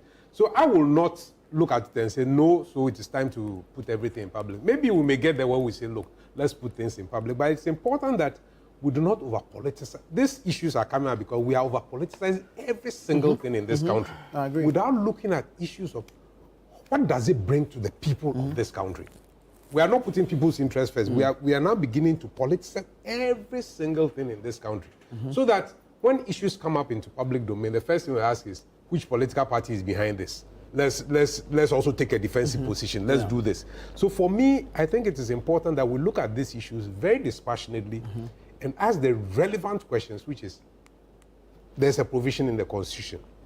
Is it being violated? If it's not being violated, is it in the interest of the people? Because we all claim that justice must not only be done, but it must be seen to be done. The question we need to ask, and there's been some public survey out there which says that a lot of people have lost trust in the judiciary system. In the same way, a lot of Ghanaians have lost trust in the political parties, in the political system as we have it, and democracy as we have it. So it is important that we begin to focus on the country as a whole, rather than taking our own parochial interest in political parties as though that is the end in everything. So that we are running this country as though the most important thing is the next election. And that does not help this country at all. So professionalism and ethics has been thrown to the dogs. So where people are expected to act professionally, they won't. And everybody is trying to play to the political whims and caprices of those in power. For me, these are the issues that we need to begin to critique as a people. We need to question our political leaders. On all these issues, we shouldn't just sit there, because a lot of us are now all bowing to political leaders and say, oh, this is fine, this is... It is wrong. It is completely wrong, and I think we need to look at these issues. Hamza, I've seen the criticism of the composition of the committee. The argument here is that a sitting judge should not be on that committee because of course, whatever interest they may have regarding the CJ and how that may influence or impact their work? I don't think that it is supported by the law because it is the Constitution that prescribes the nature of the committee and the individuals whom the president should consider in consultation with the Council of State in reaching a decision to form the committee. So it's a constitutional stricture. It's an injunction on the president to do as he has done. So I don't think that it should even surface as to whether indeed they will be balanced or not, because when it comes to the judges, they are expected to hold some level of integrity, especially when it comes to their work. So I trust that these judges will do just that as far as our laws demand. But you see, my sister makes reference to the fact that the NDC is not comfortable because we are looking for an opportunity to appoint our own Chief Justice. You see, is that what you are doing? Absolutely not. I am trying so hard. You see, since the beginning of this case, I have been trying so hard to resist the temptation or the invitation of the MPP to make it a political football, if you notice from the onset. But from 1991 to 1995, Chief Justice Archer was the Chief Justice of the Republic of Ghana. That was an NDC regime. It was the NDC that was in power. 95 to 2000, we had Justice Aban, another NDC person. Indeed, I think it was only after 2001 that President Kufuor got the opportunity to appoint his first Chief Justice. And remember, if the NDC was so much concerned about it, when we came into power in 2009, Justice Theodora Wood was the Chief Justice of the Republic of Ghana. We had every opportunity then to have ousted her, especially considering the conduct of the judiciary with the Chachuchikata trial and the unethical interference of the President of the Republic then and our immediate past President, Nana Addo Dankwa Akufo-Addo. But even we resisted the temptation to go on the tangent of vendetta to get Georgina Woods out. Indeed, President Mills worked with her and President Mahama continued. So that tells you. Why get that is the point I'm making. That tells you that when it comes to the NDC, when it comes to Ghana, our policies are not driven by vendetta or partisan interest. It is always about the national interest. So today, if you find the NDC president in the person of President Mahama, who has been given the nod to lead by the good people of this country, but has never appointed a CJ. Absolutely. We are not talking about the appointment of a CJ. I'm just giving you basis that the NDC had every opportunity to have appointed one. Even when the opportunity was more inviting, we didn't take it. How much more now? We all know how the NDC reveres Chachu Chikata.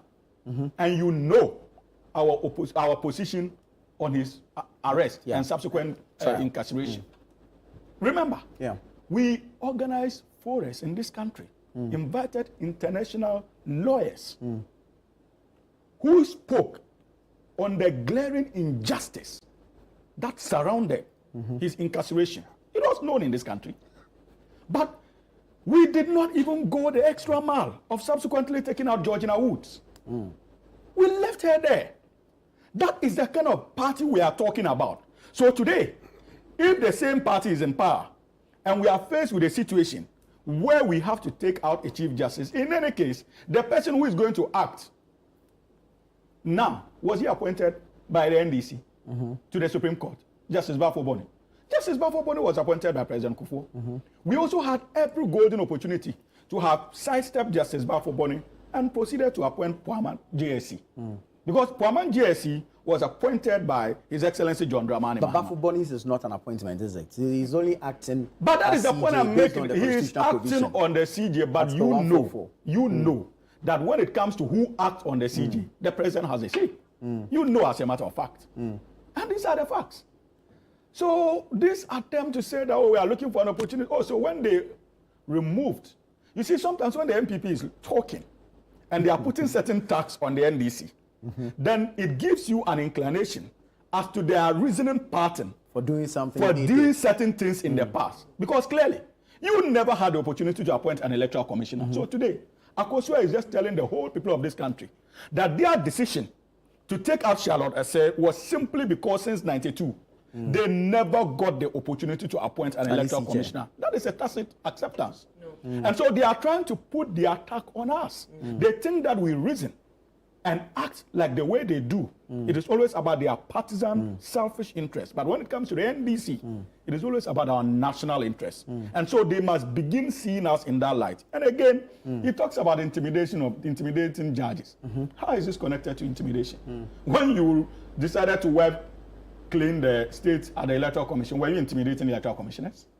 You claim that you are doing so in tandem with the law.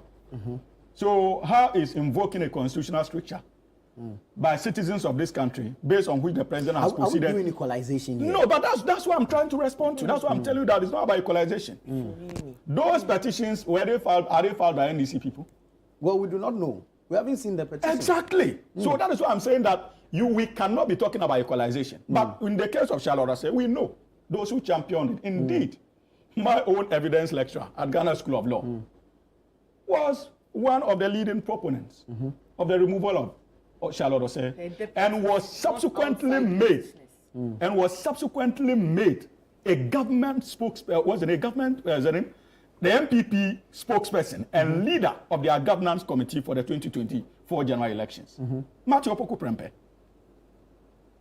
a known MPP operative. So, but even with that, you argued and told the good people of this country that it was about the Constitution. We respected it.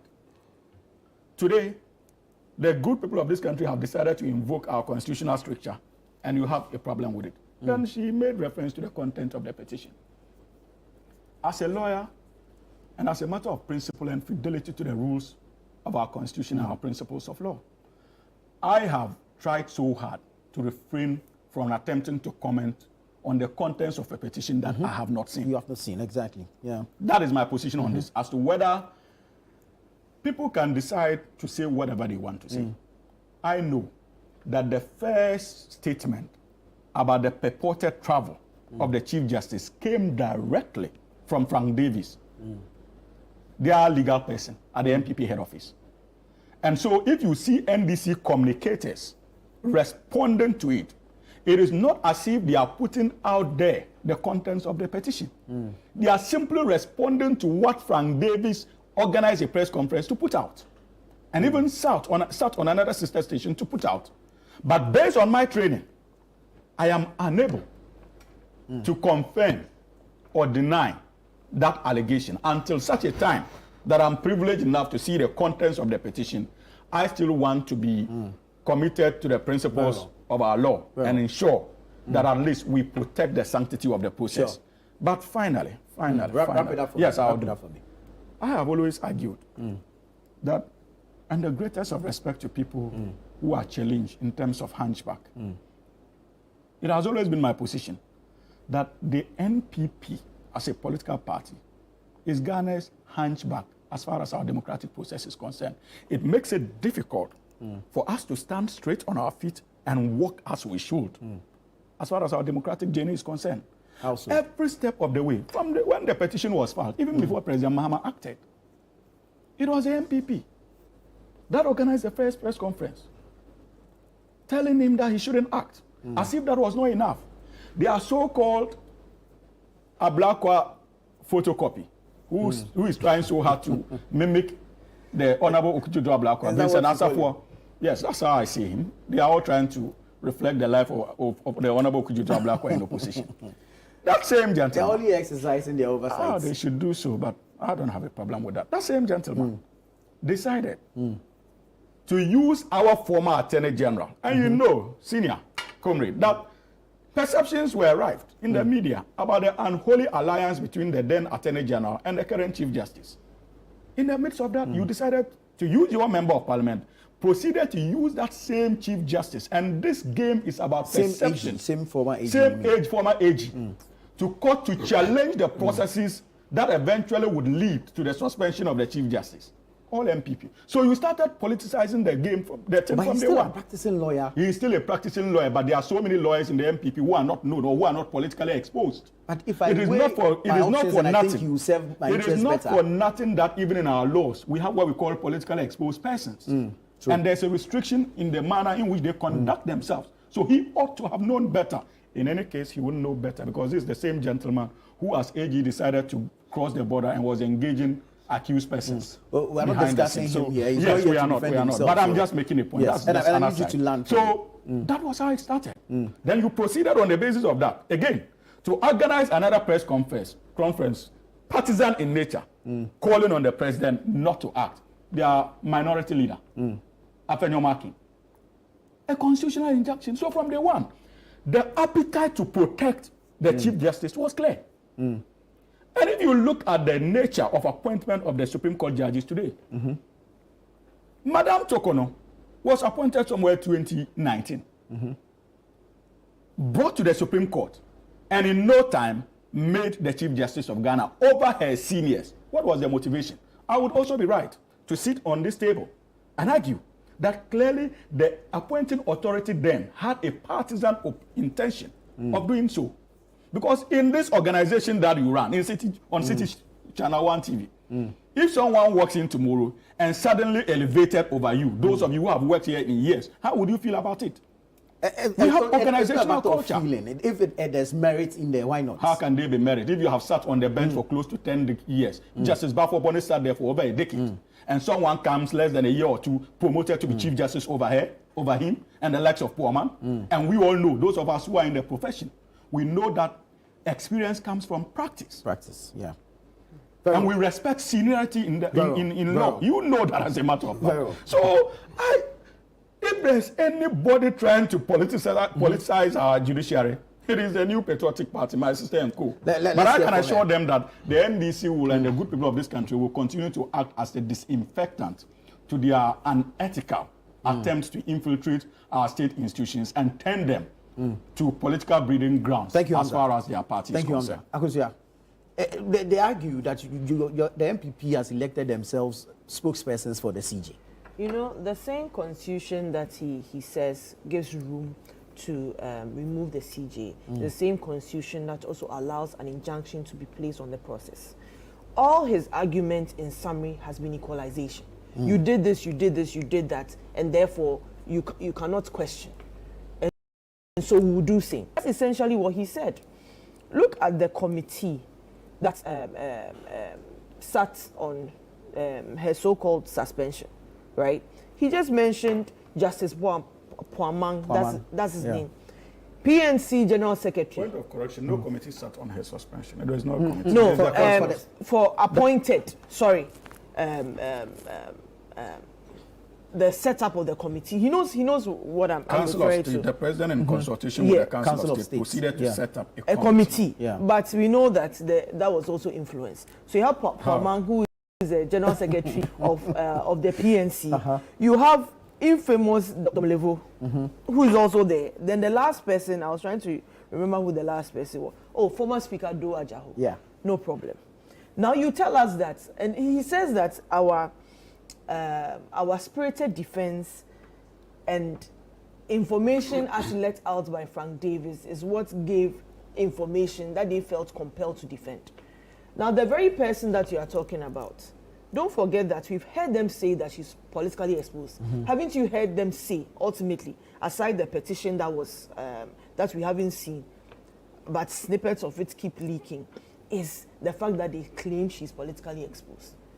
If the president has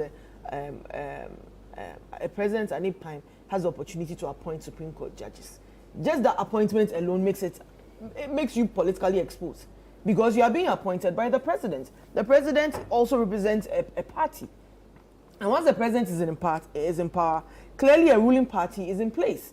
Now let's talk about Justice Bafuboni. And as far as political exposure is concerned, his brother is the owner of Radio Gold. Another brother was implicated in the NCA. That's not his brother. The Bafuboni Radio Gold is not his brother. I cannot confirm that. That's inaccurate. But he was not even, the late Bafuboni was not even the owner of Radio Gold. Please, brother, please, it's out there, so you'd have to speak to it. I know that. I'm telling you. It is linked to it. Brother of Eugene Bafuboni, NCA issue where they got jailed. Then last but not the least, it's also claimed that he's the husband of the prison service boss, Patience Bafuboni. So who was appointed by who? The president. President Mahama. What is more political exposure than this? You can talk about merits and amongst other things, and that's fine. If that goes into the decision of who becomes the Chief Justice. But I am saying that whatever petition it was and its content, so far as what has been out there is concerned, sounds petty and frivolous at best. Because the person of Gertrude is Saba Araba Tokonu, a Wesley Girls High School alumna, a woman who has walked a fine path in law, who breathes law, who has no scandal against her, but for what they've done. And what they do, and I'm saying that it is part of the process. Didn't we see that Attorney General engaged in high-profile propaganda when he brought the NSB boss and the issues therein? High-profile propaganda to scare people. And I'm saying that ultimately, it's not even the EC.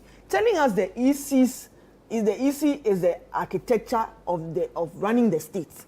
What decisions that the EC take aside conducting the elections and making sure the album is good? You've consistently positioned, you've equated the EC to the Chief Justice. Really, you are going to deny people justice because you are going to put your people in place and they are going to do the bidding of the president. And if they fail to do it, only God knows what will happen to them. So that is what they intend to do. When he was talking, he said, oh, NDC has appointed Chief Justice before. I was clear in my earlier submission that the Mills Mahama administration did not have the opportunity to appoint a Chief Justice. Now, if you say that Georgina Wood also, you could have removed her, you tried. In fact, when they tried, people who had conscience at the time rose up and said, hey, you dare not touch her. Based on what? But now those people have found their way into government, into positions, and they are quiet because they are eating. So we will not expect them to speak, but ultimately we will all suffer for it. The news is around the necks of Supreme Court judges. They are the ones they are coming for. So that whatever cases would arise in the future, even if they leave government, these people will be there to protect them. That is ultimately what they are gunning for. Let's not even pretend. Judges at the Supreme Court, not to protect political parties and political appointees. Fantastic, but with them, you know, he said something, and I was looking at him. I said, Suhini, first I'm meeting him, but he's so calmly pushing a certain narrative, telling us that they take national interest as far as governance is concerned. Look at the termination of appointments since they came to power. A party that preached 24-hour economy and jobs. What business do you have clearing people from institutions and justifying sin?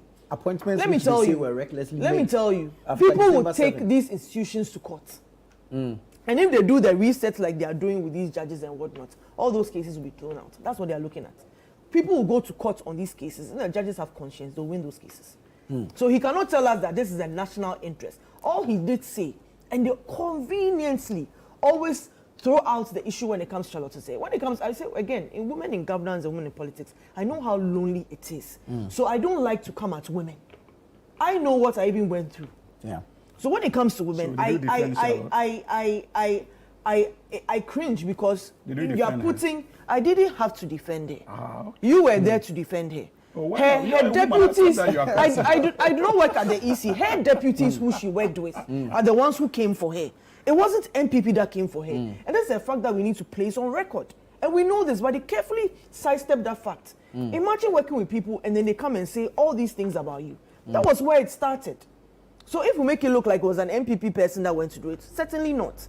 But you kept on hounding that fact and making it clear that that removal is what has occasioned what is being done today because after all, a precedent has been set. That's not the precedent. You are saying that she's the embodiment, the EC is the embodiment of the governance architecture of the country. And I reject that notion. Very well. Very well. Granted. But briefly, I think that In a few seconds. Yes, I think that I deserve the right to reply.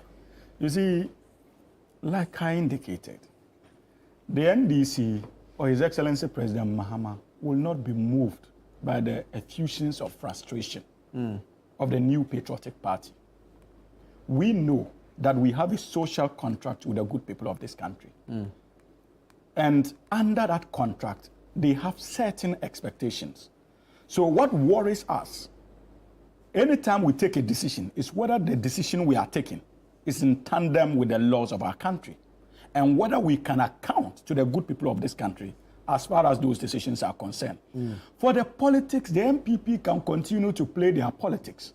But my caution to the good people of this country is that they must understand, listening to them now, that the agenda to take them out of power as a way of punishment is only 30% of the work required to actually hold them accountable.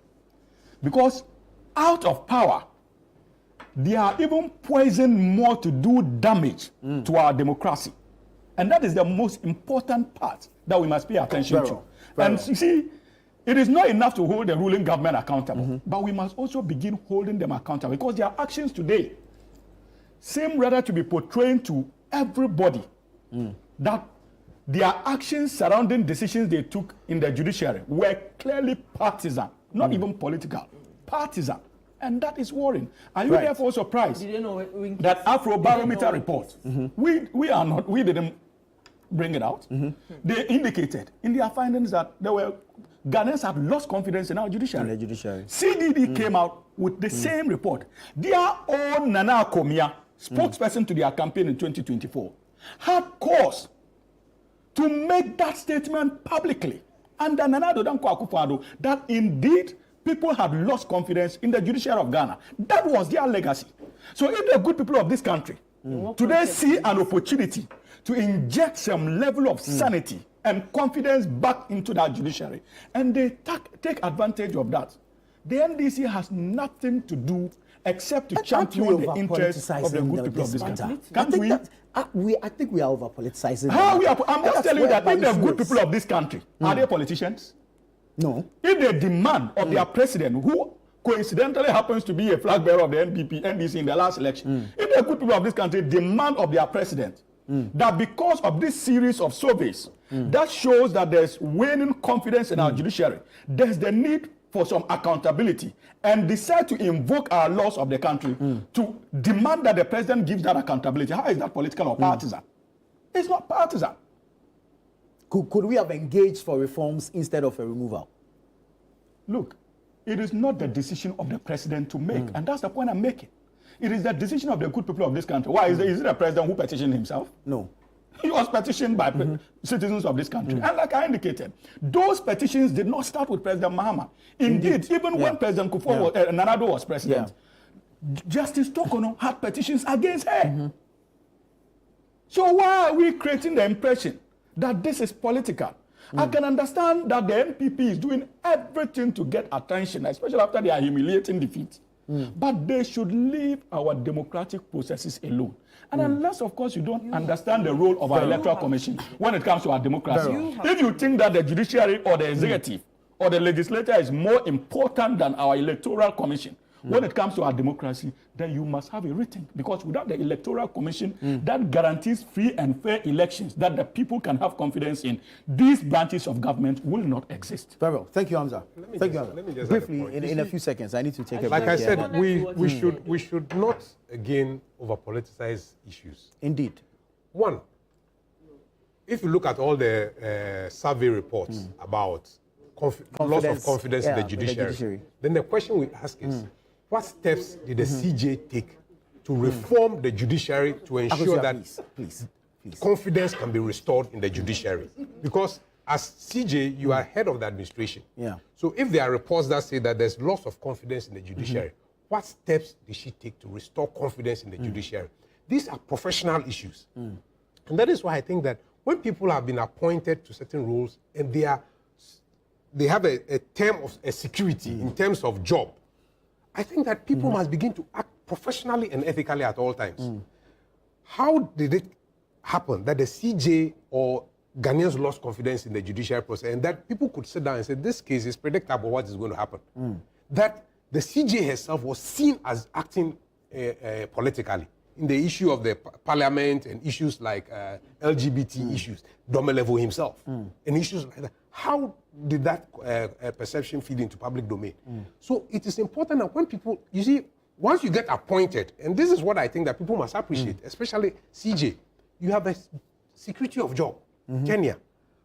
so long as you act properly, no one can take you out. And that is why the process is shrouded in camera. So that, look, no matter what any politician tries to do, if you are found, okay, there's nothing they can do about it.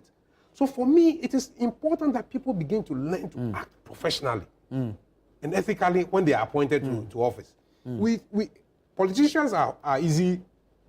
We can easily point our fingers at politicians. But what do people do? You are a professional lawyer. You have been appointed into a role. You are an engineer. You have been appointed. How do you act professionally? It's your conduct in that position. It's your conduct that leads to people making a certain perceptions about the whole institution. So I think that we should try and reduce the politicization of everything and begin to look at people's professional conduct and ethical conduct, in matters.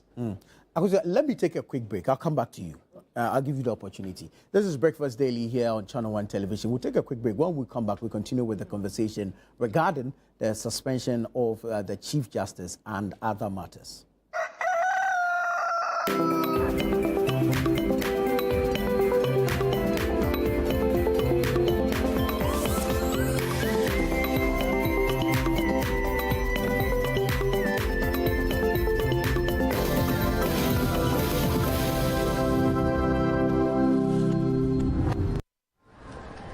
Life can get hectic, and sometimes we forget to prioritize our well-being. That's where Vernal Mineral Water steps in. A refreshing solution packed with essential minerals, Vernal Mineral Water keeps you hydrated and balanced. Whether you're at home or work, Vernal Mineral Water is there to keep you going. Don't let a busy schedule hinder your health. Make Vernal Mineral Water a part of your daily routine. Share the love with Vernal Mineral Water, the choice for a healthy, vibrant you. This advert is FDA approved. In a fast-growing urban environment like Accra, you might think that your CCTV or electric fence would prevent crime. Hear the real stories from those who now feel safe like never before with Response One. We had CCTV and electric fence. We thought we were safe. But when the robbers came in, they cut our fence and they didn't care. I was terrified for my baby's life. The CCTV recorded everything. But Response One monitored alarm system, which is connected to our electric fence, that saved us. The swift response from the alarm system triggered a signal instantly. They dispatched their response team immediately. We now feel safe. Now we truly feel protected. Don't wait for tragedy to strike. Protect your home with Response One's monitored alarm system and our theft protection guarantee. Immediate response, real protection. Response One, stay connected, stay protected. Imagine a place where technology and compassion meet. A sanctuary of health, precision, and trust. At Olive Health Diagnostics and Imaging, we redefine excellence. From advanced ultrasound, X-ray, T-scan services to accurate laboratory, cardiology, and dentistry, our mission is clear: to provide the care you deserve with accuracy, precision, and speed. Your trusted healthcare partner, Olive Health Diagnostics, always ready whenever you need us. Olive Health Diagnostics and Imaging, redefining excellence in medical diagnostics.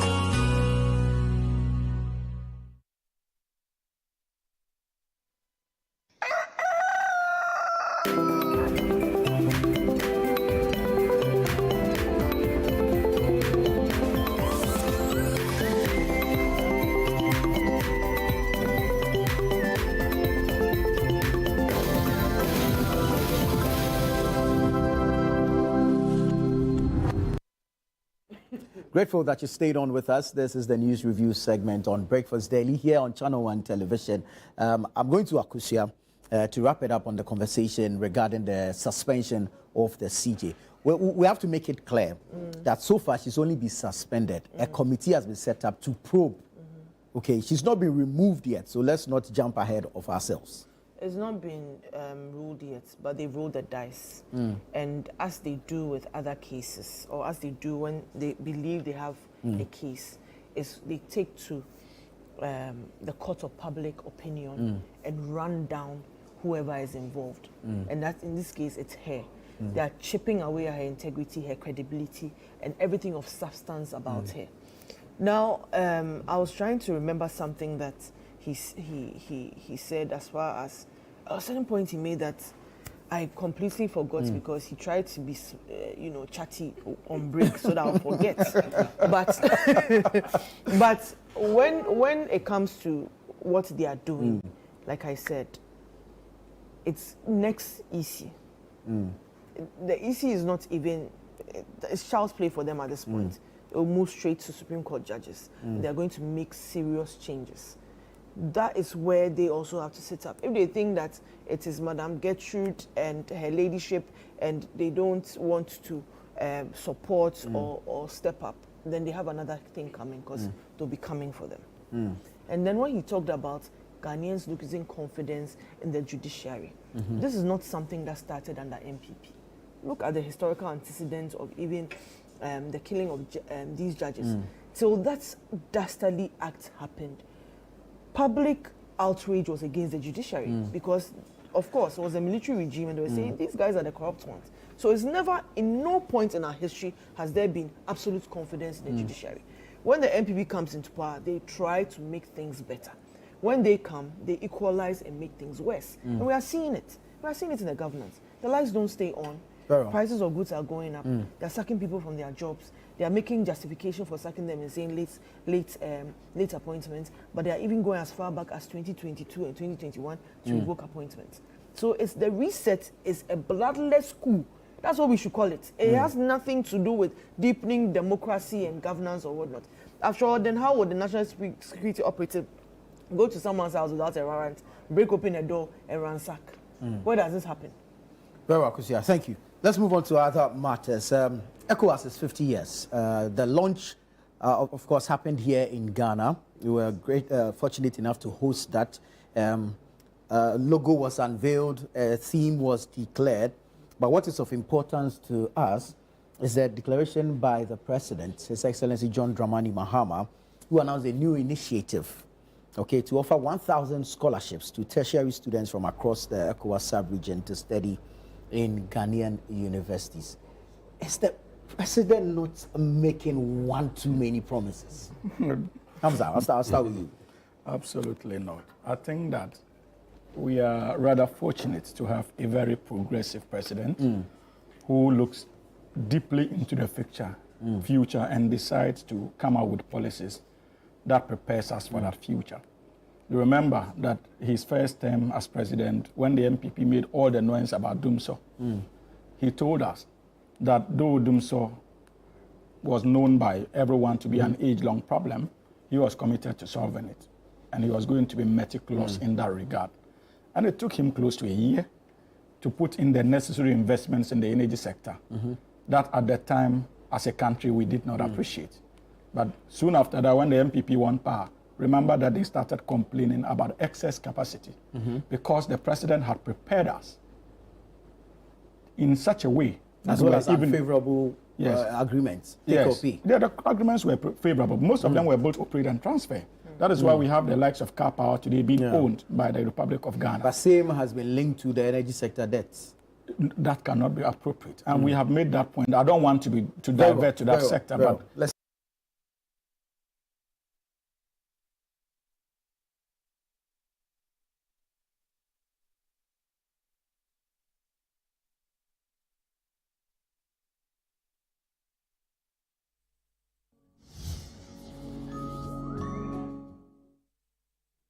Hello, good afternoon, and thank you for choosing us. This is Channel One Television. We're coming to you live from our studios here at number 5 Oula Hansen Lane, Tessano in Accra.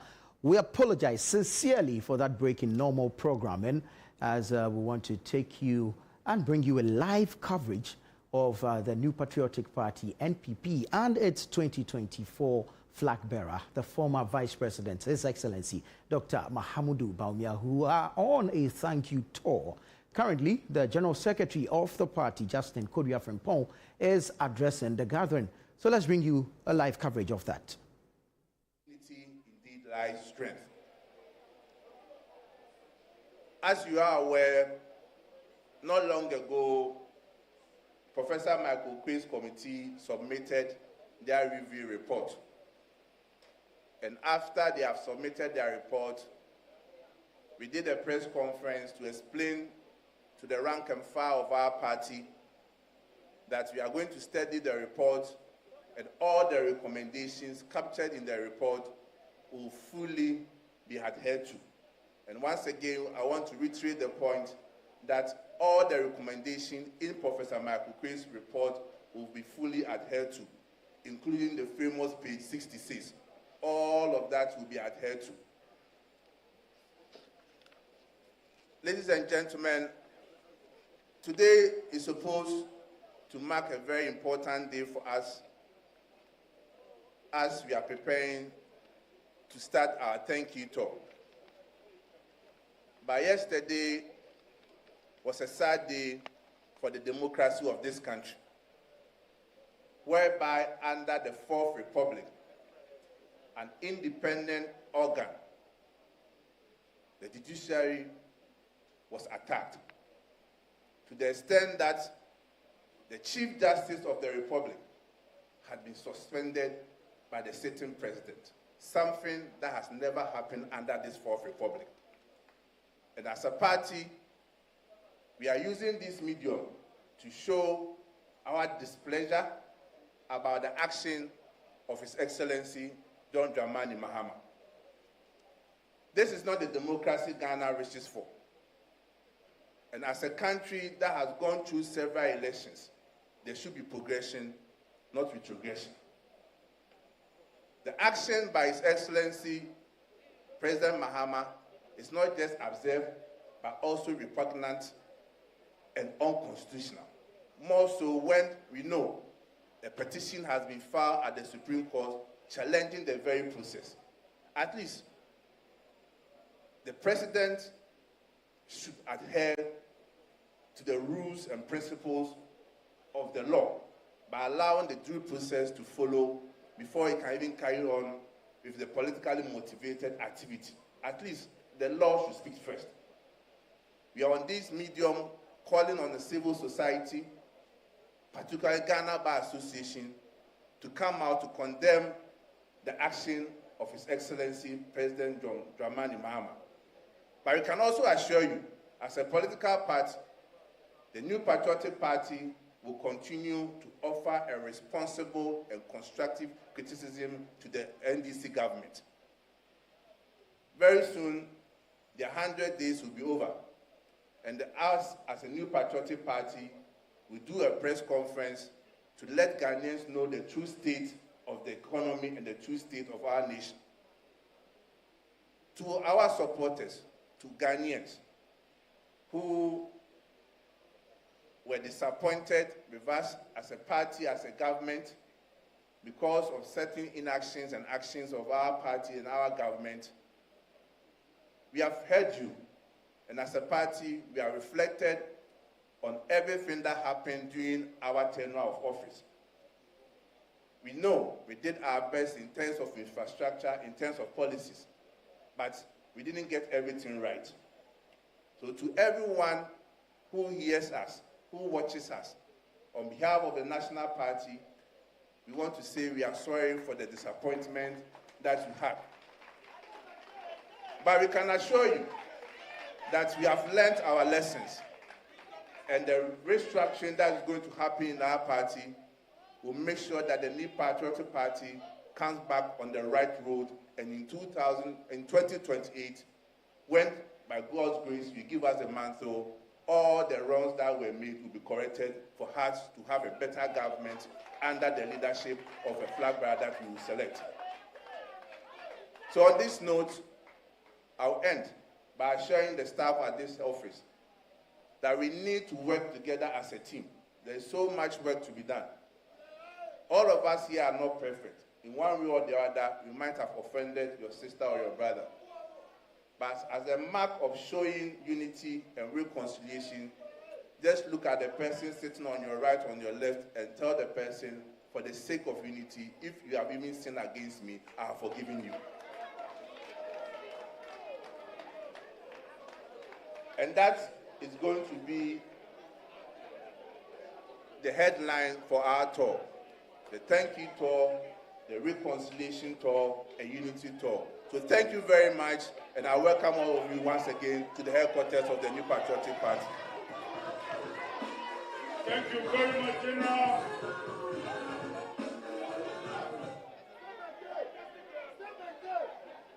One critical issue the General Secretary raised. Our democracy is under attack. Our judiciary is under attack. Do not think that this attack is on the person of Chief Justice Tokuno. No. It is the entire judiciary. Expect massive protest from us. We will agitate. We will not sit down quietly. We will agitate. This is unconstitutional. Thank you very much, General Secretary, for the inspiration. Now, let's be on our feet to welcome the 2024 presidential candidate, the former Vice President, His Excellency Alhaj Muhammadu Bawumia, to address us.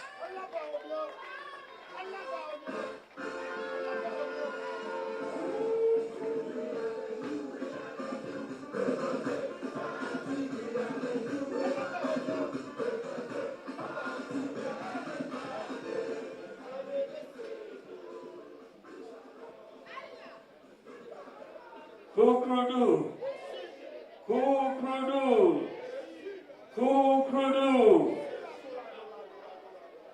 Thank you very much. Please have your seats. The National Chairman, the General Secretary, the Chairman of the National Council of Elders, our national executives, national officers, the rank and file of all the staff of the headquarters, distinguished supporters of the party, I say to you, good afternoon. We have been through an election, presidential and parliamentary elections in December 2024. And as the General Secretary said, after every election, parliamentary candidates would go around and thank the constituency. And also presidential candidates will go around and thank the nation as a whole. Edubuahin did so, President Kufuor did so, and Dr. Bawumia is also going to do so. I have delayed this thank you tour for good reason. As you know, after the election,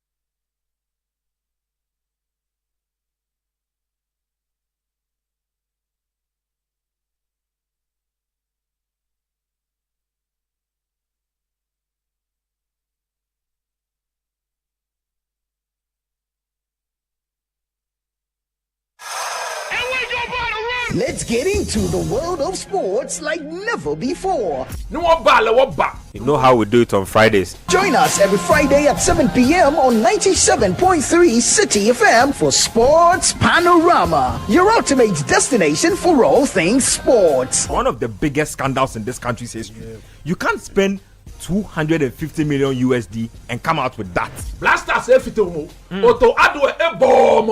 From the thrill of association football to the excitement of basketball, tennis, athletics, and even emerging sports, we cover it all. Whether it's the Premier League or the latest NBA showdown, we bring you the stories behind the stars. Getting an opportunity to become a national team coach, he should understand the politics around football. And don't miss the prayer of the rabbi. Joe was Zebaut. How Zebaut there? Zebaut won Chaboke. We're not just about the games, we're about the community. If you are going to be given this kind of treatment, then you need to be that guy. When I look at him play, he is not it. Or when it's time for Don't Call Me. Join the conversation as we connect with fans across the country and beyond. Want the latest updates? Send us your thoughts and we'll feature your comments live on air. And remember, we like to hear your predictions for matches and your thoughts in general. Think you know who's going to win? Let us know. Big shout outs to my YouTube people. Tune in every Friday at 7 p.m. only on 97.3 City FM. Sports Panorama, where sports come alive.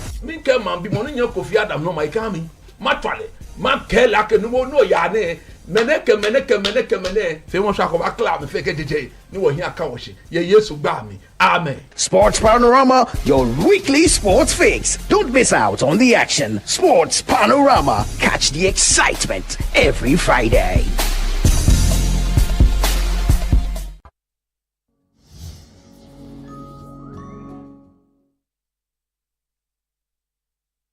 All right, sorry for that break-in transmission, but we're taking you back to the Asylum Down headquarters of the opposition New Patriotic Party, NPP, where its 2024 flag bearer or presidential candidate, His Excellency Dr. Mahamudu Bawumia, is currently engaging with staff of the party's headquarters ahead of a scheduled thank you tour. So let's cross over to the NPP party headquarters in Asylum Down.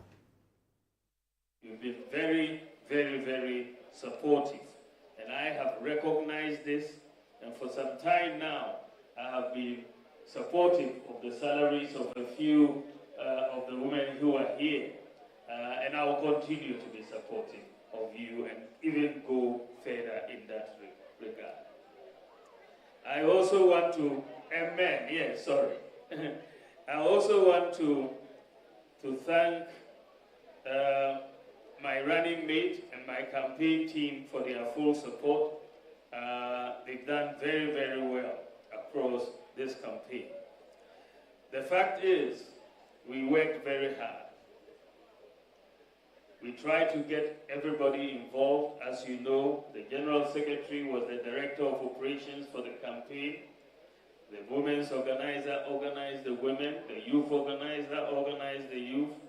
The National Coordinator handled the Zongo, and so on. So we tried to do as much as we could. Notwithstanding our hard work, however, we still suffered a heavy defeat. And when you look at what happened, you see that it was internal. Many of our supporters did not come out to vote. This is really fundamentally why we lost the election.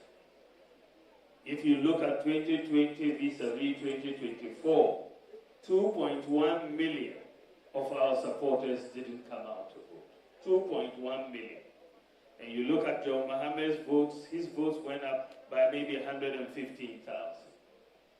So he increased by 115,000 and we went down by 2.1 million. And that is basically why we did not win. So the key to victory going forward is within the MPP. It is within ourselves because we decided not to vote. So if we decide to vote, we would win. So the key is ourselves.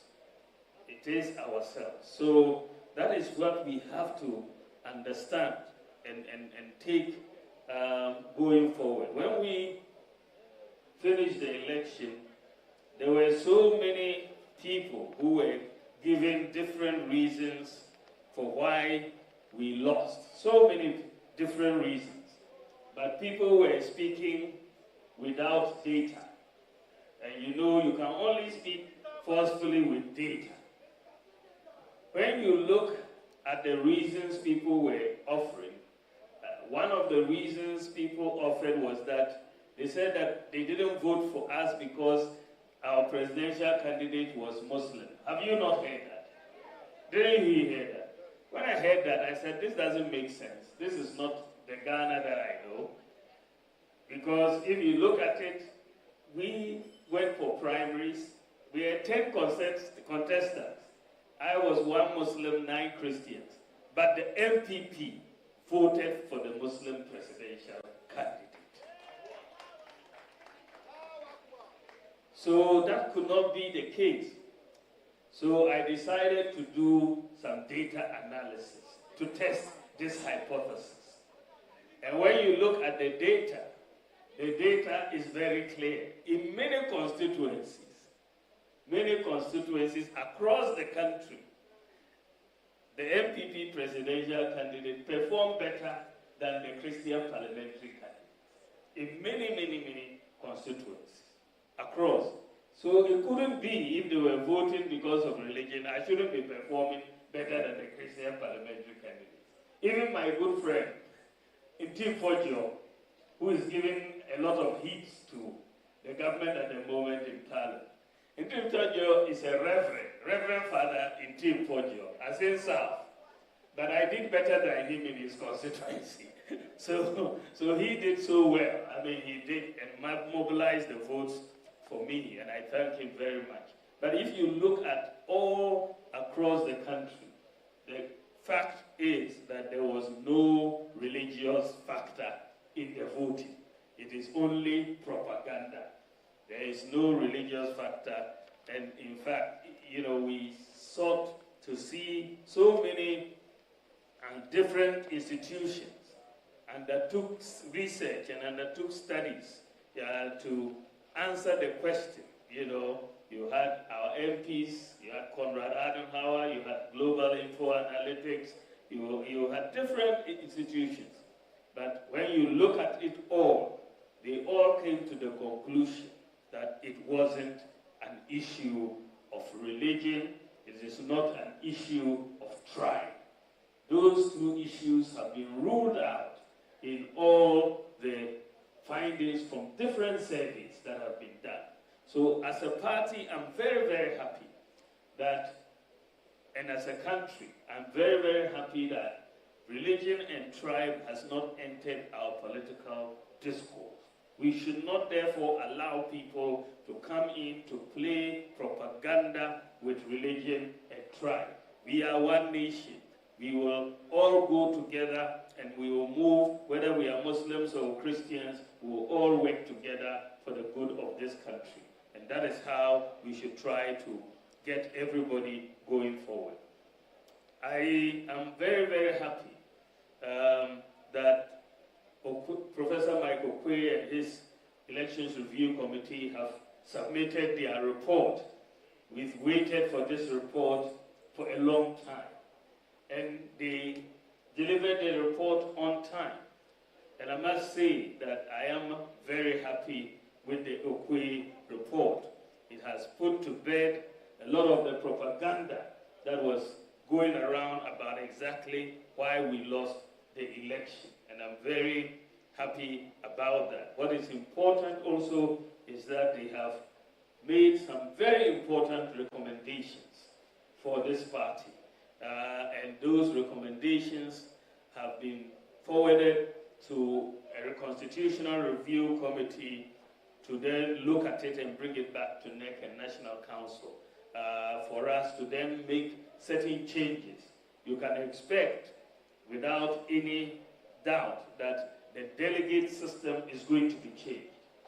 That we will change the current delegate system and allow more people to vote.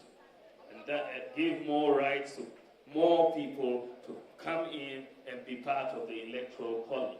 And so that those are things that we believe will happen, but we will wait peacefully for the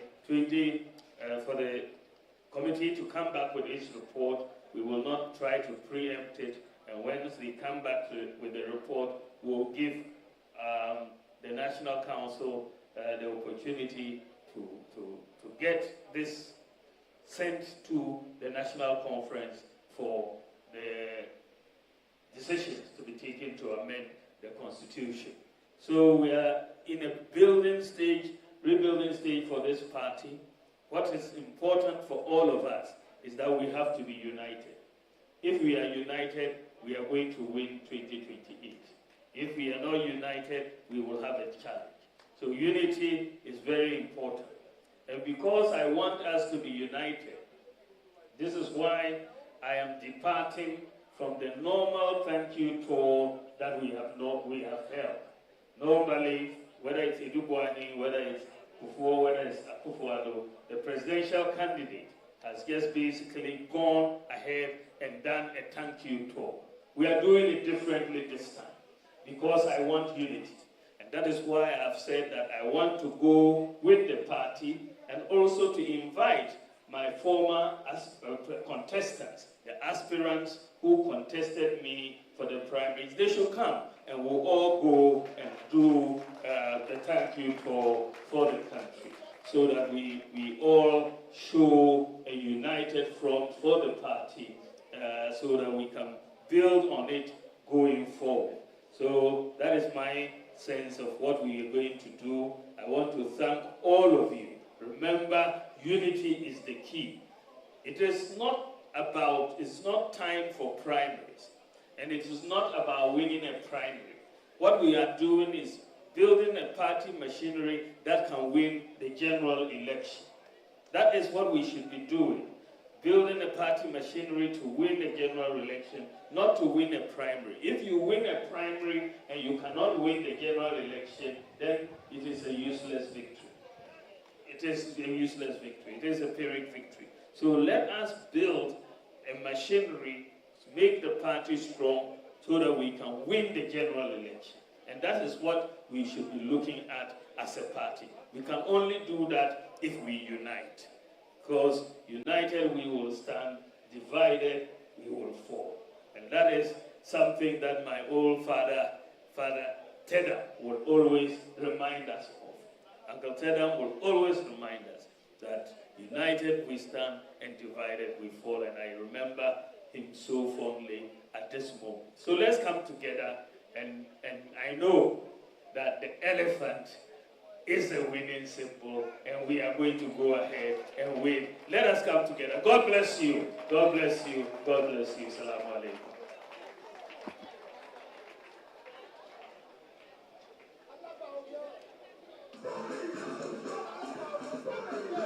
Thank you very much. His Excellency, thank you very much for your warm remarks.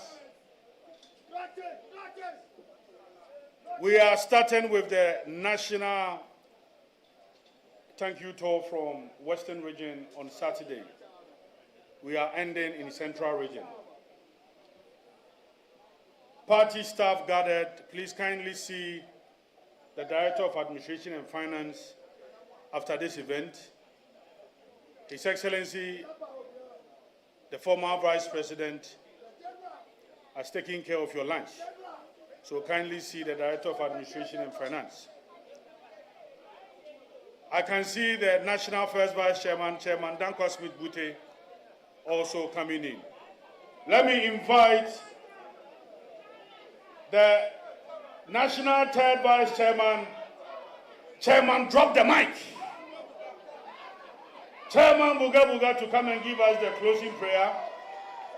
Now his new name is Chairman drop the mic.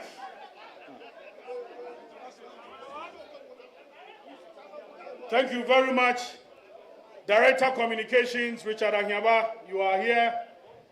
And your able deputies, Krobia Asante, Asiedu Kokro, Rabbi Salifu, all of you are here. Thank you very much, Richard and your team.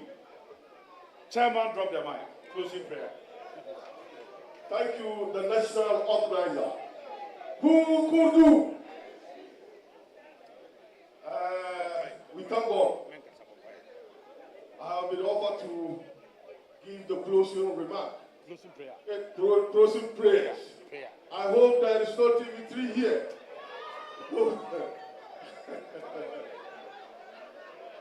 اللهم صل على محمد وعلى آل محمد كما صليت على إبراهيم وعلى آل إبراهيم في العالمين إنك حميد مجيد.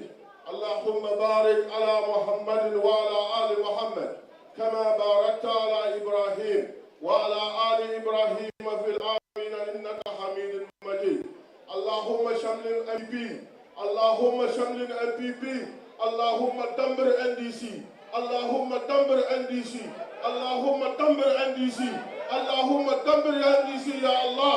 الحمد لله رب العالمين الرحمن الرحيم مالك يوم الدين إياك نعبد وإياك نستعين اهدنا الصراط المستقيم صراط الذين أنعمت عليهم غير المغضوب عليهم ولا الضالين. Thank you very much. Thank you very much for coming. Media, we are grateful for your presence. Headquarters staff, we are ever grateful for your work, your dedication and commitment. National officers led by our able champion chairman, Stephen Ayesu in team, we are grateful. Chairman Danko Smith, we are grateful. Marita, we are grateful.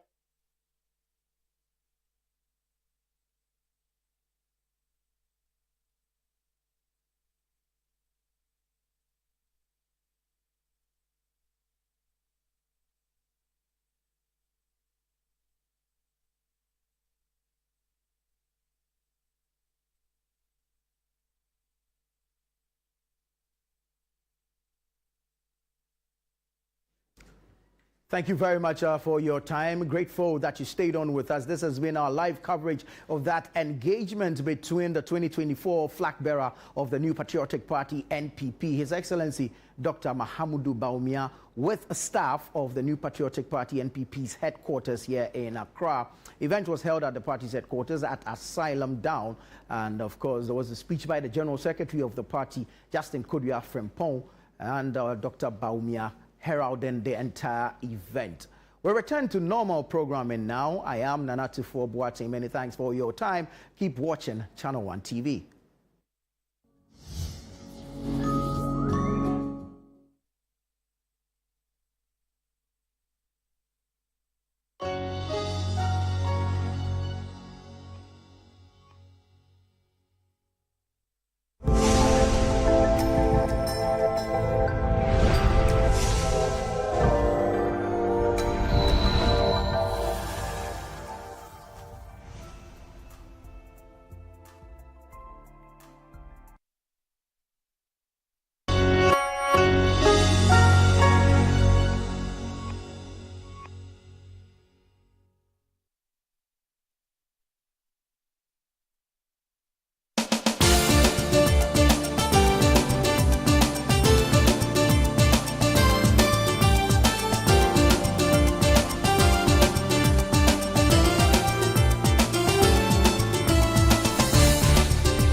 Hello and welcome to Face to Face on Channel One Television. I am Umaru Sandama. Face to Face is that show every week where we bring you interviews with the personalities who matter, ask them the important questions and get the answers for you to guide your decision and information on national policy. Today we are focusing on the sports sector, except that the sports sector has had recreation added to it. We understand what that means and what the new minister is doing. I am Umaru Sandamado. You're welcome to Face to Face.